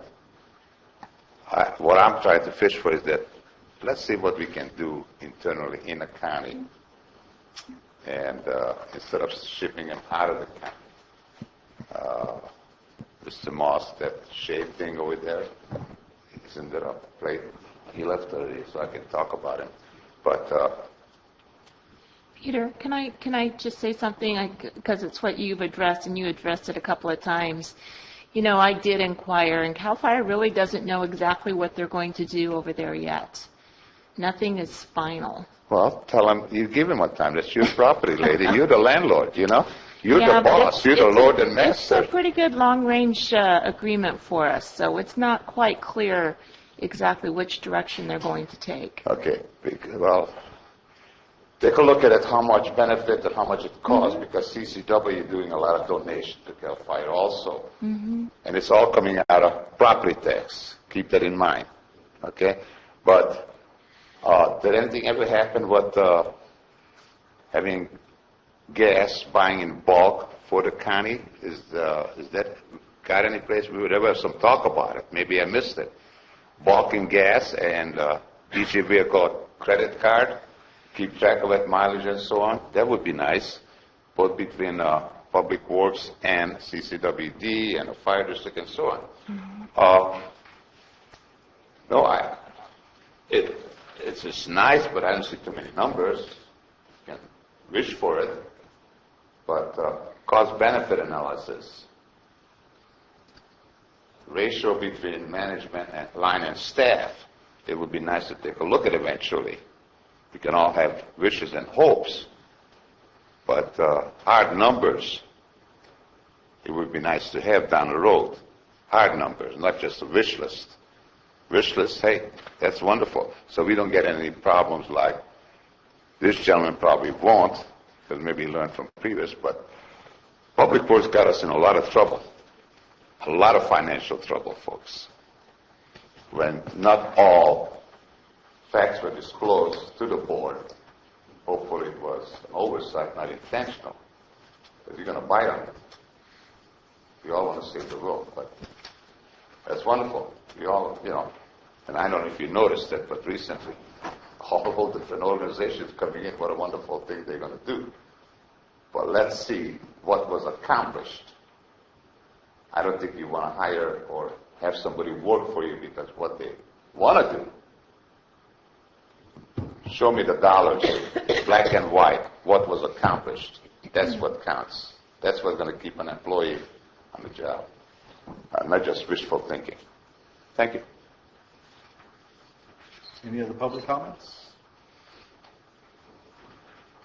Allison County Taxpayer Association. Perhaps we can get an answer to the question about feasibility of having a central fuel depot with cards that the employees would use.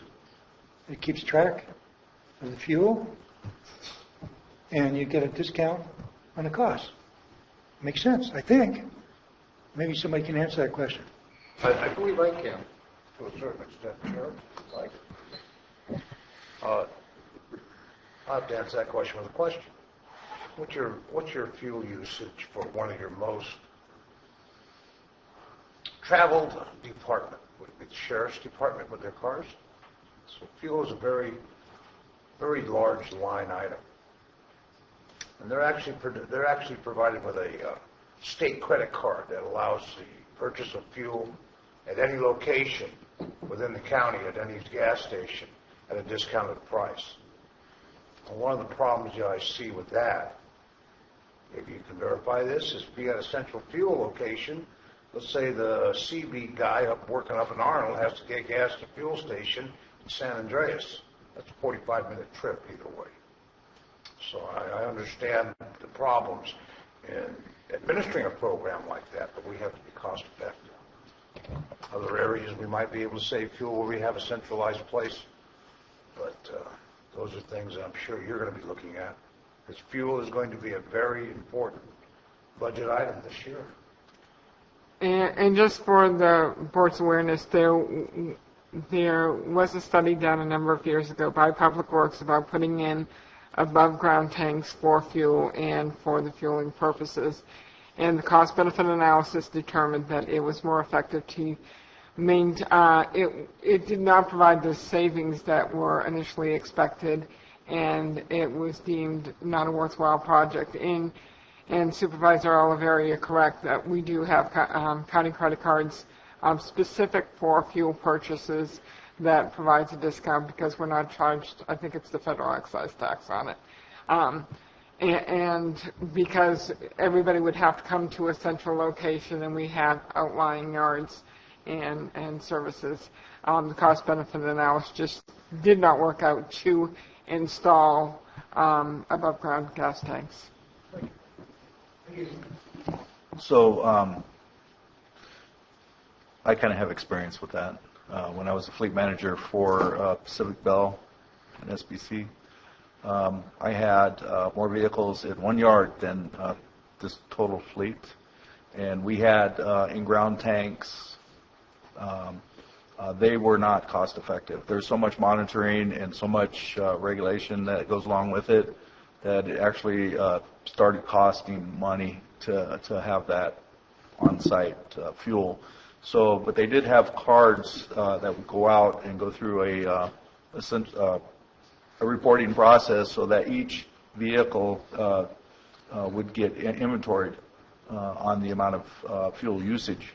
And it's one of the ways that actually we were determined if the vehicle was running correctly or not just by fuel usage, because it has an average usage over time, and if there was a spike, then there was a reason for it. Either that car got used for something else, or the vehicle was running pretty bad. So it's just one way of also determining if for how keeping track of your vehicle fuel usage is kind of really important in a fleet.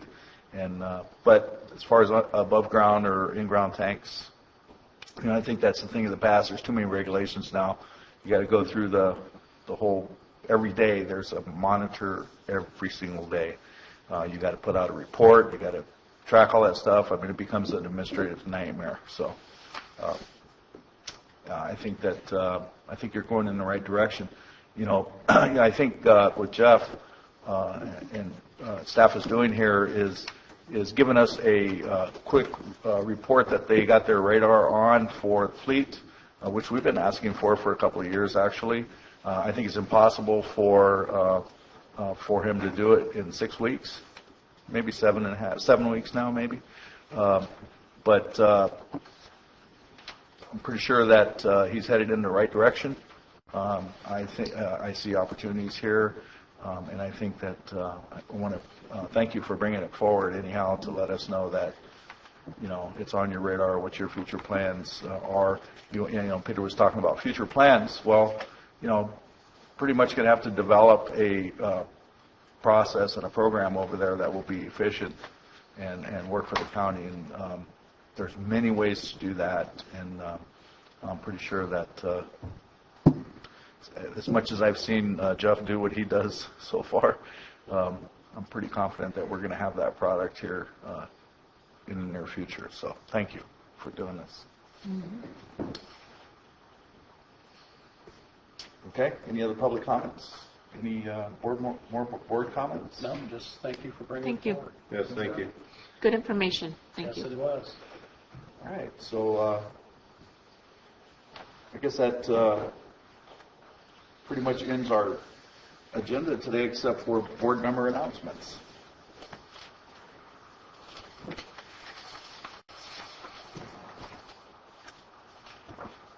Okay, who would like to go first? I'll go. Okay. Since the last board meeting and reporting out, I attended an IHSS meeting, and at this point we have all of our member slots filled, and I think a good organization of the committee. We heard kind of a historical overview of how IHSS and public authority came to be by one of our newest members, which was, I think, very helpful for everybody to kind of have a base level of where of how the agency came together. One of the things that I found nice to hear from was presented from the staff, to where there's lots of compliance reports due to the state in regards to the work they're performing, the reporting, everything that the work that goes into to this. And for fiscal year 2014-15, the reassessment compliance rate was 99.52%, ranking 7th in the state. And I just found that remarkable for being such a small agency with limited number of staff. But really, the staff in almost a 2-year period, it's 95, 98, 99, 100%. This compliance rate, and I think that just goes to show that folks are working together in that agency and providing a service to our residents. And more to report out as I learn more about this committee. I was also pleasantly surprised to learn how many clients that are served with the employee group that is served. And it was, several hundred clients that we have here in the county, as well as several hundred people providing that service. So we're learning a lot about legislation in regards with our seniors and our disabled and the need for that. And I'll report back on some of the legislation as it moves forward. Also attended COG meeting. We heard at this board, the transit, I thought our joint workshop went very well. We'll be hearing more about our long-range goals and bringing that information back to the board as we progress with that. June 24th, I'd like you to mark on your calendars. COG is hosting almost a day-long funding on transportation and how we're going to fund it in the future. Both federal and state funding is drying up, and there's ideas of how local areas and regional areas are, ideas that they can do to help raise money to fix their roads, maintain their roads, build new ones, so on and so forth. So it's basically a workshop from 9 to 3 right now. It's going to be hosted at camps, and they're, I think, calling it like Funding 101. So it's something to mark your dates, and you'll be getting more information with details at a later time. Also attended the Child Support Agency, which was a new agency for me. Learned an awful lot there. This is a cooperative agency with 4 or 5 counties, cities involved. Michael and I attended, learned an awful lot about how they go about collecting child support and dispersing it to the appropriate people, and it's quite an efficient agency from what I can tell. And they meet on a quarterly basis, physically on a one-to-one or in a room with everybody present, and on alternate months it's via phone conference. So our next meeting will be looking at next year's budget, and that particular meeting will be a face-to-face meeting in Jackson, so we'll be attending that. We have the, in my district, New Maloney's is a hot topic button right now, so I just bring to your attention. Even though we know that Tulloch at this point looks like it will remain full for most of the summer, New Maloney's is being drained for a variety of different reasons. And with that, it's harder and harder to launch a boat. So I have a meeting tomorrow with a variety of folks at the Bureau's office to take a look at the ramps. We have a ramp that is currently being used on the Calaveras side that was actually put together by community members back in the 90s. Basically, it's a dirt ramp with some cement, but then it goes to dirt because the water is dropping. And so, anyway, there's a concern that if the water dumps much lower, if that dirt ramp is still going to be accessible. And if we lose that ramp, we won't have a ramp to Maloney's. They closed the Tuolumne side last year, reopened for a little bit, beginning of the year, and it's now closed. So anyway, very concerned about keeping public access for boating onto that lake. So I'll keep you apprised as we move forward on that. And that's all I have at this time. Okay. Sure. On Saturday the 2nd, I and Supervisor Kearney played hot dog chef for the Fish and Wildlife Fishing Derby for the children at Murphy's Park. Quite exciting. I think we cooked over 200 hot dogs. Everybody caught fish. It was a great time, and that program was actually funded by the fines generated through Fish and Wildlife citations. And chance for chips and hot dogs and fish, and parents and kids experience catching their first fish. And everybody caught fish. I mean, they had a great time. Fish and Wildlife had stocked the creek, I think, the day before at 500 trout, so they took a good time. We had a real good time, met some great people, and of course our Fish and Wildlife Committee people were there, and they actually put that on, helping the kids and stuff. I also attended the Murphy's Community Committee meeting, and we addressed some problems that they're experiencing. Most importantly, they have a situation with a newly installed bocce ball court, and that's become somewhat of an economic drain on their funds. So they're looking to us for direction on how, number one, make it ADA compliant and work with their contractors. So we'll have more information on that. We attended the EPOC meeting, which is the Ebbets Pass Property Owners Committee. This is where all the homeowners associations in the Ebbets Pass area, all up and down Highway 4, sent a representative. We discussed issues pertaining to county administration, county government, issues on fire-wise, safety programs, things of that sort, or crime problem things. Real good representation. If anybody's ever has a chance to sit on one of those, you learn a lot about what's happening around your community. I sit as an advisory to it to keep the folks up to speed on what happens in the county and what we're doing here. We celebrated the opening of a new business in Avery. That business fostered the birth of another business that we're looking at. So things are picking up in District 3, especially up in the Arnold-Avery area. We see good realtor response when it comes to people looking for rentals and looking for purchases. We do see the inventory building a little bit, but the good side of that is the inventory is dwindling because people are buying homes. So that's kind of a boost in the arm for us up there. I know we've had some difficult times economically. Bear Valley has been a real catalyst for us, but now we're seeing the local participation with events. Along with that comes the issue of permitting special events. So I'm starting to get a great education on what's required for event permits by the county and what has and has not been required or even applied for in the past.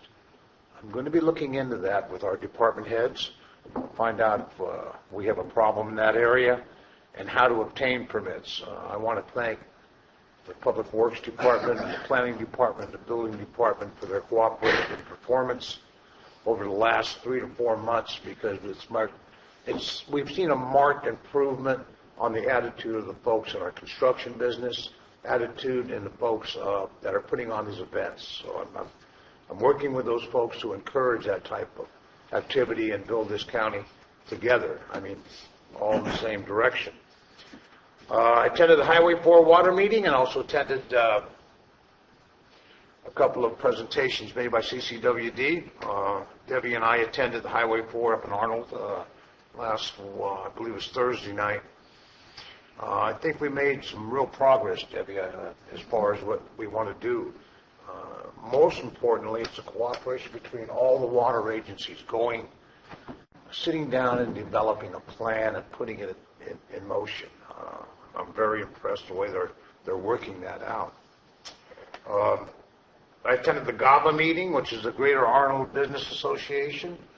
They are in conjunction with the Adventure and Arts group, putting on a function on Father's Day. They're actually going to be displaying the businesses and the activities in the Evans Pass area along the Highway 4 corridor, such as biking, hiking, motorized motorcycle, four-wheeling up there. They're going to have representation from SNAC, from several different clubs, from the Sheriff's Department, Search and Rescue. Here's what you can do in Calaveras, especially up in the Evans Pass. So pretty excited about that. I will be attending some other meetings in the future. LAVCO next Monday, Central Sierra, I believe that's a child support phone meeting.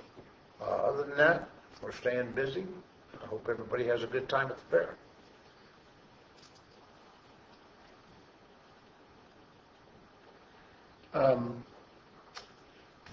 It's almost hard to remember since the last reporting what I've done. There's been so much time passed, but recently we had a frog jump here for the supervisors, and I don't know why, but I was the only supervisor that jumped a frog, so I guess that was being teased about being the rookie, so I'll let them have that. But it was a lot of fun. There was a big crowd. All the employees got to do it. There are a couple of departments here who are very competitive with their frog jumping, and they clearly identified themselves. So, but I look forward to a good fair, and we had one frog that jumped a heck of a long ways. Yeah, 17 feet and some inches. So That assessor's office pretty yes, competitive. well, I didn't want to point it out. I think the frog was dope. Yeah. It really did, but that was a lot of fun. I attended the COG meeting, which I attend with Supervisor Ponte, and she's already brought up some things that I won't reiterate, but one other thing, there is a set of 2 community workshops on the Walk Bike Calaveras plan that will affect all of us, and it's your chance to say something. The first one will be in Angels Camp on May 26th. It's at Bret Harte High School, 5:30 to 7:30. The second one will be in San Andreas on May 27th. It's at 5:30 to 7:30 at the Met, and it's the public's chance to make comments on this program and what they feel that it should be. And I look forward to seeing some people at that. Supervisor Calaveras and I, as he said, both attended the Fish and Game event, and I'll tell you, it's really a gas. If you have young children next year, or even if you don't, mine are all gone, but just watching young people catch what may very well be their first fish is just, it's an unbelievable supercharge to do that, and I really encourage it for everybody. I have been holding my office hours as I've always promised to do, but I do hold them every Thursday from 1 to 3 at the Rancho Calaveras Clubhouse.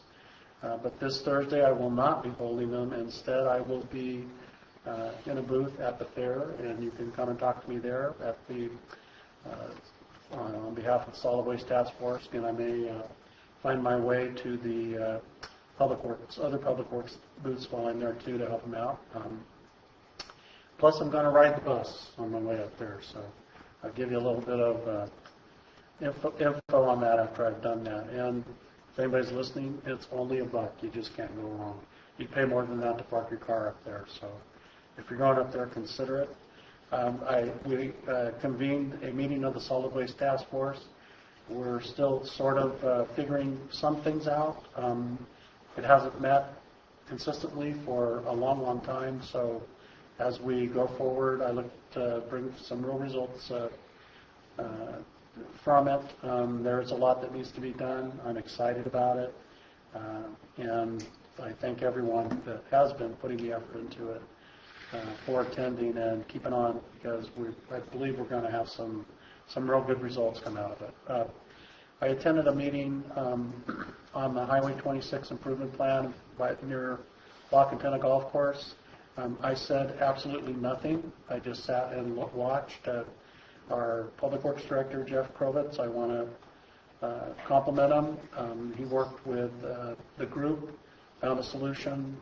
He did a very good job. I felt very comfortable. And I was glad I was able to be there to say nothing. And Supervisor Edson was there, and he had these comments similar to mine. So thanks, Jeff, for what you did. We really appreciate you being there and taking that bull by the horns, because I believe everybody walked out of there, maybe not with everything they wanted, but I think it was an improving situation. I attended the JPA 12 Area Agency on Aging, where I am a board member. There is a lot of opportunity, I think, for us to bring things to the county that maybe have not been coming here. I look forward to that. They have a very, very complicated and large budget, so it's not what I expected it to be, but I'm glad that I am part of it, and I look forward to bringing more about that also. I don't believe I've said that I attended my last meeting as a new supervisor at the CSAC training. Had a little diploma that I walked out of there with. I was so proud, and now I know everything. I say that in jest. The last meeting had some really good presentations about public works, leading a meeting, etc., and was very glad I went. We tried to convene our first meeting with the newly formed and reorganized CSA 1 Road Committee. We didn't have a quorum. I thanked my member that was there. I didn't expect there to be a quorum. We should be fine going forward and able to bring the results forward that we need to maintain those roads. And last but not least, if I didn't bring this up before, I went on a ride along with the sheriff on a Friday night. We have really got a good professional group of people out there. If I had a nickel for every time I told my host, "You're kidding me," I could probably take a vacation somewhere very long. They deal with an awful lot. They do a good job with the resources they have. And I look forward to even knowing more about what they do. Thank you. Okay. Chris? All right. Attended the Mobile Job Training Agency meeting. That's also on the 21st is going to be a joint meeting over in Sonora. Are you going to attend that as an alternate, or? Yeah, I'm going to try to get over there. Okay. And then a first 5 meeting where we adopted the strategic plan. Debbie, I'm going to be gone June 5th meeting. I don't know if they're going to have a quorum or not. You're the alternate. Okay, I'll look to see. Thank you. I attended the UMRA meeting where we discussed the previous agenda item. Mental Health Board, lots of good issues there. The Calaveras Bridge community meeting was probably one of the most entertaining meetings I've gone to recently, and that was because we had a performer, highly paid professional, Jeff, as the Public Works there, to discuss the bridge project in Calaveras at the Costa store there. And just a really neat little historic town, wonderful place, great people. They were very welcoming to Jeff and myself, and we discussed lots of issues. It was a very good meeting, and we're going to continue to follow up on trying to reach agreement there what to do with that bridge. And in to spare time, I'll finish with I did an interview with Joel Metzger on the local Calaveras Community TV. Okay. So I attended on 4/29. I attended the Frogtown Dinner Fair kickoff. Yeah, that was it's a dinner, and it was that was really fun. It's a pretty big crowd there. So that's where they get to recognize all the folks that helped the fair. They have the frog van now, which is really cool. We've seen it over here on Tuesday. But as supervisors, we should be supporting one of the largest events in the county that brings in the most money from the outside that we can. And they're a really organized group. They've done a lot to the grounds there to make improvements. I think this year is going to be a really, really fun fair. On 5/1, I was a part of a group from Chamber that interviewed for a scholarship that the Calaveras County Chamber of Commerce gives out. It's a $500 scholarship they give to each Bret Harte and Calaveras County. Well, Calaveras High, we had a tie between two students. And so we tried a lot of different ways to break that tie. We passed, there was 3 of us, so we passed the score sheets around and rescored and couldn't break the tie. And so we decided, well, maybe we'll just interview them separately. And so we went to the high school and interviewed them separately. And lo and behold, we couldn't break the tie. These were 2 of the most fantastic students that we could possibly hope to have here in the county.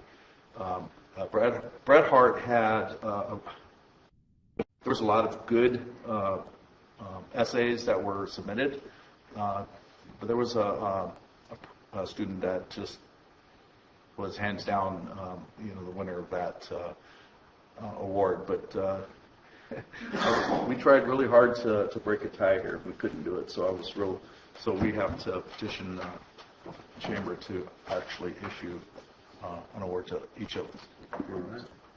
On 5/2, I attended the American Legion in Valley Springs Fiesta de Mayo celebration, and that was pretty fun.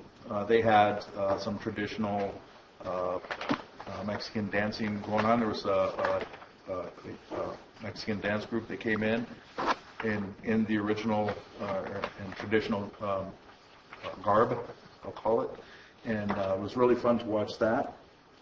Great fundraiser event for the American Legion Hall, and all of the funding from that goes directly to the new hall that they're trying to finish up.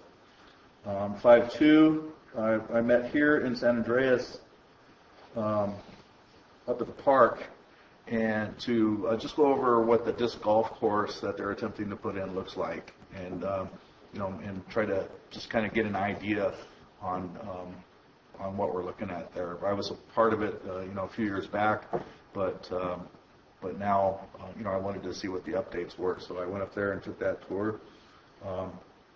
Went to on 5/5, went to the County Frog Jump. And I know Steve mentioned it already. He was the only supervisor that jumped a frog. I didn't see him kiss it, though. So he still has things to do. He has obligations. It was a fun event. We had a great turnout. I'm so happy that it was such a good turnout by county employees. And it was, of course, we had a few cooks that were singing while they were cooking. That was pretty cool. I've never really experienced that one before. They made up a new song. Roll 'em, roll 'em, roll 'em, keep those doggies rolling. It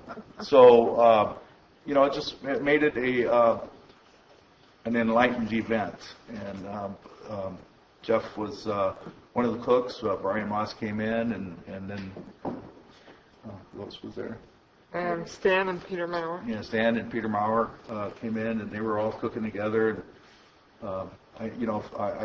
I'm getting the feeling that they're going to work together as well as they cook together. So that's really cool. The event was great. Great kickoff for our county fair. I'm glad the employees got to participate like that. I think it's really important that we be able to let off some steam once in a while in an event like that where everybody's together doing the same thing. So it's great. And you're right. Some of those departments take their frogs very seriously. I mean, when they bring in their own ice chests at a frog jump event, it isn't beer that's in that ice chest. They have a launching water too that they soak frogs in. Have we analyzed that water? There's all kinds of little things. I was out of my element. Rub the legs, tickle the back. On 5/7, I met with the Agriculture Coalition here, and we discussed a lot of things that they're interested in for general plan additions. You learn a lot when you talk to these folks about history of our county, and kind of it helps you get a good picture of what we're all about. 5/7, chamber mixer at the ranch house again. It was also focused around the fair, and so we had Miss Calaveras team there that's running for Miss Calaveras. We had Saddle Queens there, and they were all kissing the frogs. That's kind of fun to watch. But what's important at those meetings is the networking that you do for the betterment of the county. On 5/8, I met with about Calaveras Has Talent. That is an ongoing program right now, and so look for it. If you know anybody that thinks they have some talent, like can sing or play an instrument, they might consider entering into that. It's on almost every weekend. There are schedules everywhere. Just go to Calaveras Has Talent, and you'll see the schedules, and then you can audition to be in that competition. I think, Jeff, you got to probably do that.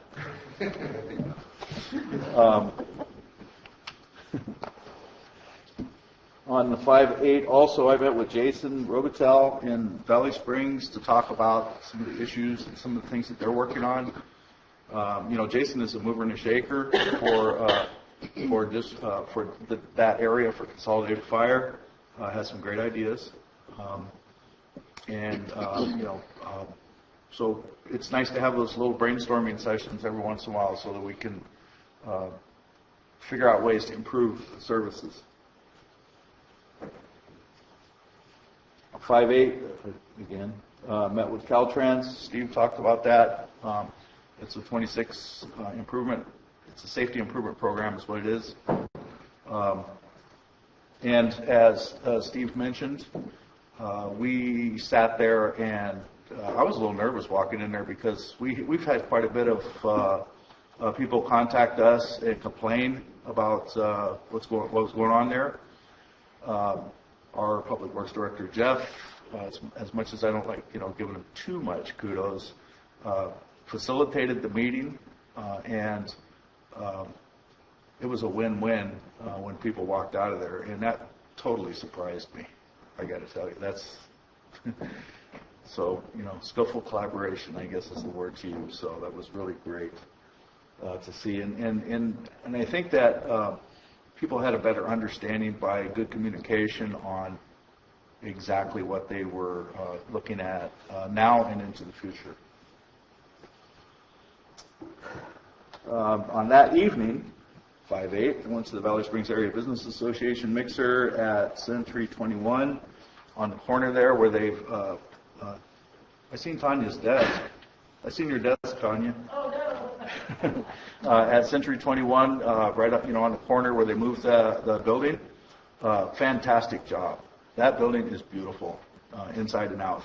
And then I was talking to Laquita, and she said that our engineer has actually found the original cornerstone for that property. And it was a nice big piece of granite, and it had a marker on it, which we have here now. But they took that granite cornerstone and put it right in front of one of her posts there. and she's all proud of that. So it's a part of history for Valley Springs, and that is Valley Springs historical area, and it's a big part of developing that. We're extremely happy the way things are coming out there. Laquita is very pleased with the county and with everything that has happened there with that project. So kudos to Public Works for their involvement in that. It was touch and go there for a little while, but again, we came through. It's nice to have people that are happy with what's going on. So on 5/9, there was Common Ground's Miss Senior Beauty pageant that they asked me to be a judge for over in Jackson, and that was a great event. There's a lot of, I think you did that once, didn't you, Marty? Yeah. There's a lot of beautiful, talented senior women in this county, I got to tell you. I was just astounded by it. And I took my 17-year-old niece with me, figuring that she would be bored about 15 minutes into it. She just loved it. It was really great to see and be a part of, and I appreciate Common Grounds for all the work that they do with the seniors. And then last night I had a meeting with Gold Creek's Estate Association. Very good board. I was really impressed with their board and the way their organization. They had pretty good turnout for their meeting, and they were discussing issues within the area there, and so they grilled me a little bit. Decided that they had too many questions for me, so they're going to write them down, email them to me, and then I get to go back and face the music. So, but very, very great group over there. I think Gold Creek is pretty fortunate to have such a board to handle their issues over there. So, and that's it for me. Thank you. Except for I would like to say that the EDC has a website out called shopcalaveras.com. So if you get a chance, check it out. Go to shopcalaveras.com, and they will be coming to make the presentation here on, where's it at? June 30th. June 30th. So this is Calaveras County Economic Development Company. Shirley? I know it's been spoken of, but I just want to add my comments on Government Center Frog Jump. It's a sanctioned event by the fair, and the winner does go and jump in the finals on Sunday. We had a great turnout. I want to thank all the employees for their participation. There was a significant amount of money raised by the entry fees for the Humane Society and Focus, which is Friends of the Animal Shelter. It wouldn't have been, we wouldn't have had, and it was great, first of all, it was great to see the employees, not only the employees there, but a lot of them brought their kids, and the kids were great to watch, especially when they were jumping the frogs, and some of them were really into it, and others was like, I don't want to touch that, and I can relate to theirs, I don't want to touch that. But I do want to thank the fair committee who came with the van, and they brought a lot of the frogs to jump. So if you didn't go out and get your own frogs like the assessor's office, they had frogs there for everybody to jump. They did the measuring. Laura Giannini did some of the announcing. She did all of it. She was great. Supervisor Edson did some as well. Our cooks. Supervisor Calaveras did some. Yes, he did. He wrapped it up for us. We presented the trophies. First place, as mentioned, went to the assessor's office, Adrian Paris, with a jump of 17 feet 9 and a quarter inches. Second place was the library, and third place, Public Works. A big thanks to our cooks, which was Jeff Krovitz, Stan Moore, our IT manager, Ryan Moss, and Peter Maurer. And a very special thanks to the Spirit Committee. This is a self-formed committee by some county employees who just wanted to do things to help with the morale, and they organized the barbecue part of it. And nobody really knew about that, but it was through their efforts that we were able to get the barbecue going and organized, so a big thanks to them as well. Nothing to report. Okay. So, no, nothing? Okay. All right. Well, thank you very much for attending, and this will be, we'll adjourn.